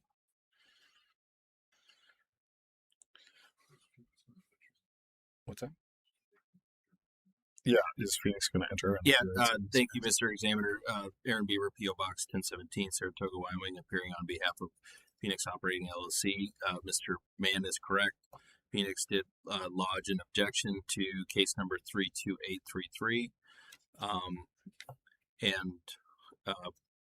Part of the spacing involves existing spacing that Phoenix has that already submitted permits for, so we'd request that this matter be moved to Friday. All right. Seeing or hearing no objection, this case will be your objection doesn't count. Case will be continued to Friday docket. And that will anything else, Mr. Mann? Not for that case, no. Okay, so with that, we'll close the hearing record for case number 32833. Next case on the docket is case number 32844. This is an application of White Rock Oil and Gas LLC for an order amending the applicable orders for the Grassy Butte Bakken Pool in McKenzie County, North Dakota to one, extend the field outline to include all of sections 18 and 19 within the Grassy Butte Bakken Pool, and two, establish a stand-up 2560 acre spacing unit described as sections 18, 19, 30, and 31 in Township 146 North, Range 99 West, and authorize 4 horizontal wells to be drilled on such unit, or 3, granting such other relief as may be appropriate. Counsel. Thank you, Mr. Examiner. Waitman, PO Box 2798, Bismarck, North Dakota, appearing in this case on behalf of White Rock Oil and Gas LLC. I have 3 witnesses for this case. It'll be Stuart Rowland, Zach Sweeney, and Jacob Hartgroves. All right, so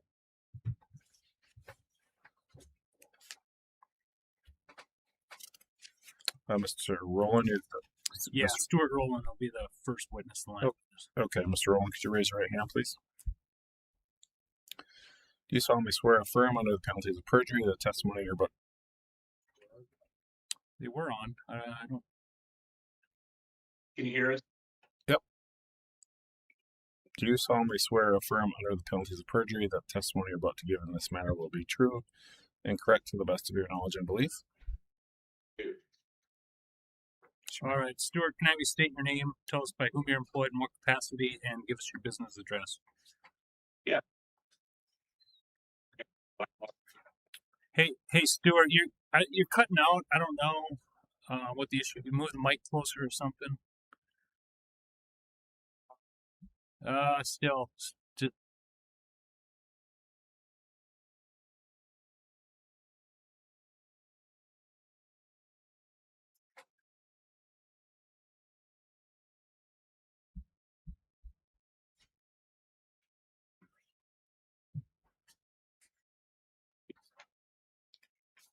Still not good.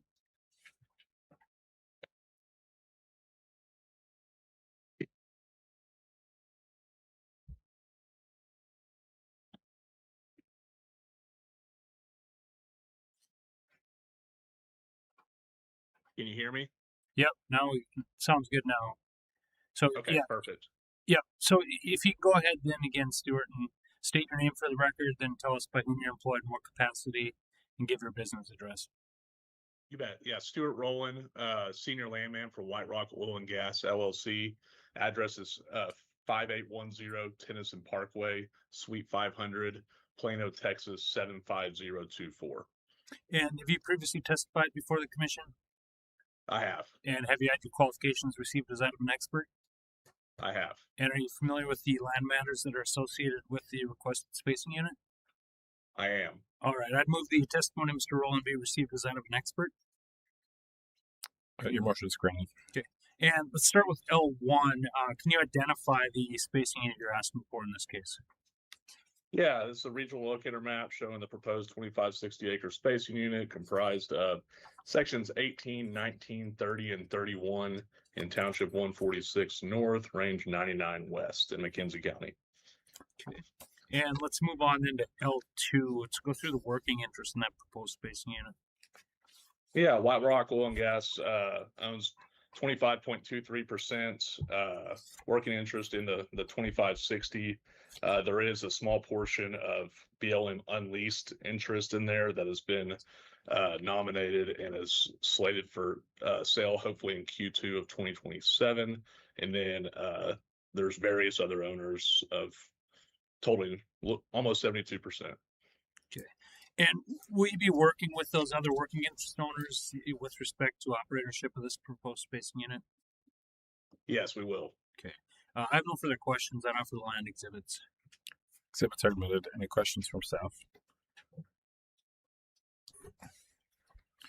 Stuart, who's the largest working interest owner in this spacing unit? The largest is Burlington. They've got roughly 47%, and we've been discussing this with them.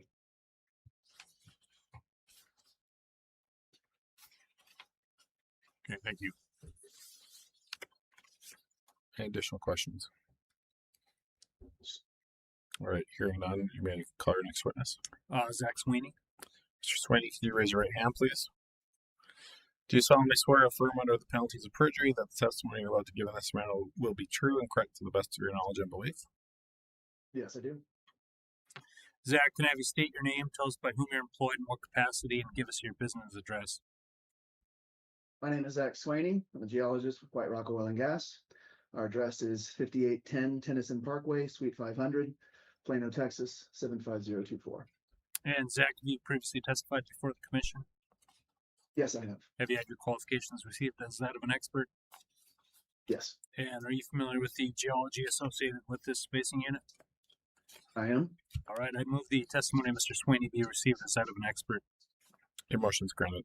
All right, Zach, let's look at G1. Can you walk us through the structure underlying this spacing unit? Sure. G1 is a structure map drawn on the Upper Bakken Shale, showing a consistent northeasterly dip of about 40 feet per mile. All right, and then moving on to the ISOPAC map, G2. The ISOPAC map of the Middle Bakken shows a very, again, consistent, thickness of about 27 feet. Yep. And then on G3, just describe what you're showing us on type log there. Type log shows the stratigraphy with the members labeled there, as well as a triple combo log showing the petrophysical character of the reservoir of interest, the Middle Bakken. Okay. I have no further questions for Mr. Sweeney. I'd offer the geology exhibits. Exhibits are admitted. Any questions from staff? Zach, I don't believe we have current Bakken pool spacing in Grassy Butte right now. So as far as a Bakken pool definition that you're interested in, the intended target for the wells you plan to drill, is that going to be just Middle Bakken, or are you doing Middle Bakken and Three Forks? The plan is Middle Bakken right now. So would you have a suggested Bakken pool definition for the area? I mean, I would include the Three Forks in that, because traditionally the Bakken pool consists of everything from the Upper Bakken through the Three Forks. I don't think I would change that. Just for the record, it has varied a little bit depending on where you are. The original Bakken pool definition often included just the upper 50 feet of the Three Forks, or equivalent to roughly the first bench. Okay. Would your suggestion be to, and the more modern definition in a lot of units has been expanded to include the entirety of the Three Forks? Your suggestion would be to include the entirety of the Three Forks in this case? Yes. Okay, thank you.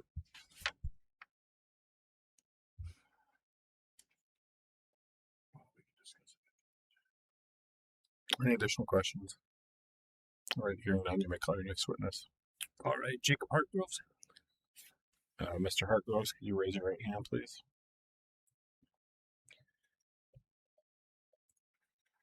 You solemnly swear or affirm under penalties of perjury the testimony you're about to give is true to the best of your knowledge and belief? Yes. Jacob, can I have you state your name, tell us by whom you're employed in what capacity, and give us your business address? Sure. My name's Jacob Hartgroves. I'm the Vice President of Corporate Development for White Rock Oil and Gas. Our address is 5810 Tennyson Parkway, Suite 500, Plano, Texas, 75024. And Jacob, have you previously testified before the commission? I have. Have you had your qualifications received as that of an expert? Yes. Okay. And are you familiar with the engineering matters associated with the proposed spacing unit? I am. Okay. I'd move the testimony of Mr. Hartgroves be received as that of an expert. The motion is granted. And Jacob, let's begin on E1. If you could describe how you intend to develop the spacing unit. Okay, so we have a 4-mile spacing unit to include 4 north-south wells, batch drilled, likely from a surface location from the north, section 18. Okay. And then moving on to E2, how would you drill and complete those wells? Sure, this is our standard 3-string Bakken design, using a 4.5-inch cemented liner, plug and perf style completion with approximately 100 stages. Okay. Let's move on then to E3. If you could take us through the reservoir data there. Sure, standard Bakken reservoir properties with about a 26-foot thickness. Oil in place in the DSUs roughly 20,600,000 barrels, and we expect on a per well basis to recover 696,000 barrels. Okay. And then on E3, can you take us through the economics? Sure, these are the gross economics of the 4 wells at $65 oil assumption, drilling for about $13.4 million, have return on investment of about 1.6 and a payout of 2.9 years. Okay. And Jacob, in your opinion, if the commission were to approve the spacing unit to allow that development, would that prevent waste, protect relative rights, prevent the drilling of unnecessary wells? Yes. Okay. And Mr. Examiner, I didn't have the gas capture plan affidavit when I came today, but we have received it. So if I could just keep the record open to get that put on file with the commission. Okay, we'll keep the record open for the remainder of the day. And then I would offer the engineering exhibits at this time. Exhibits are admitted. Any questions from staff?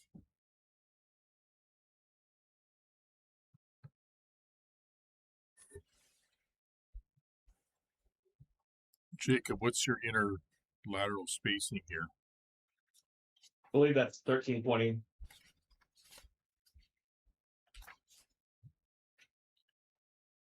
And are you going to batch drill these wells? That's the plan. Yes, sir.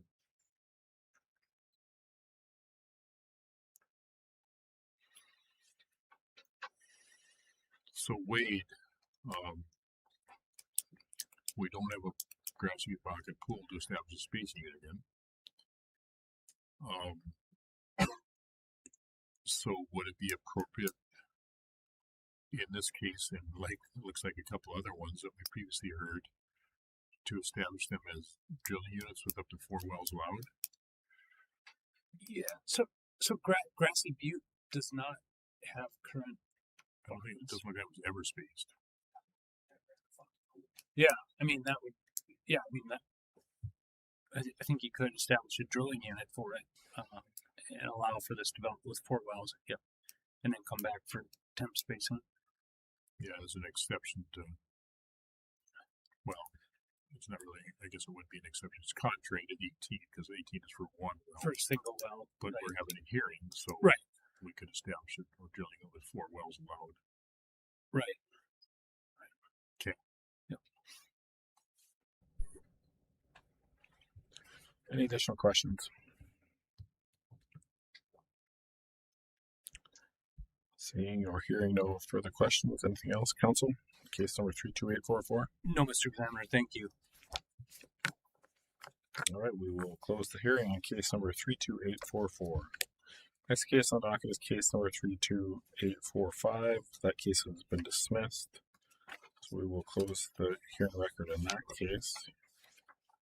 Next case on the docket is case number 32737.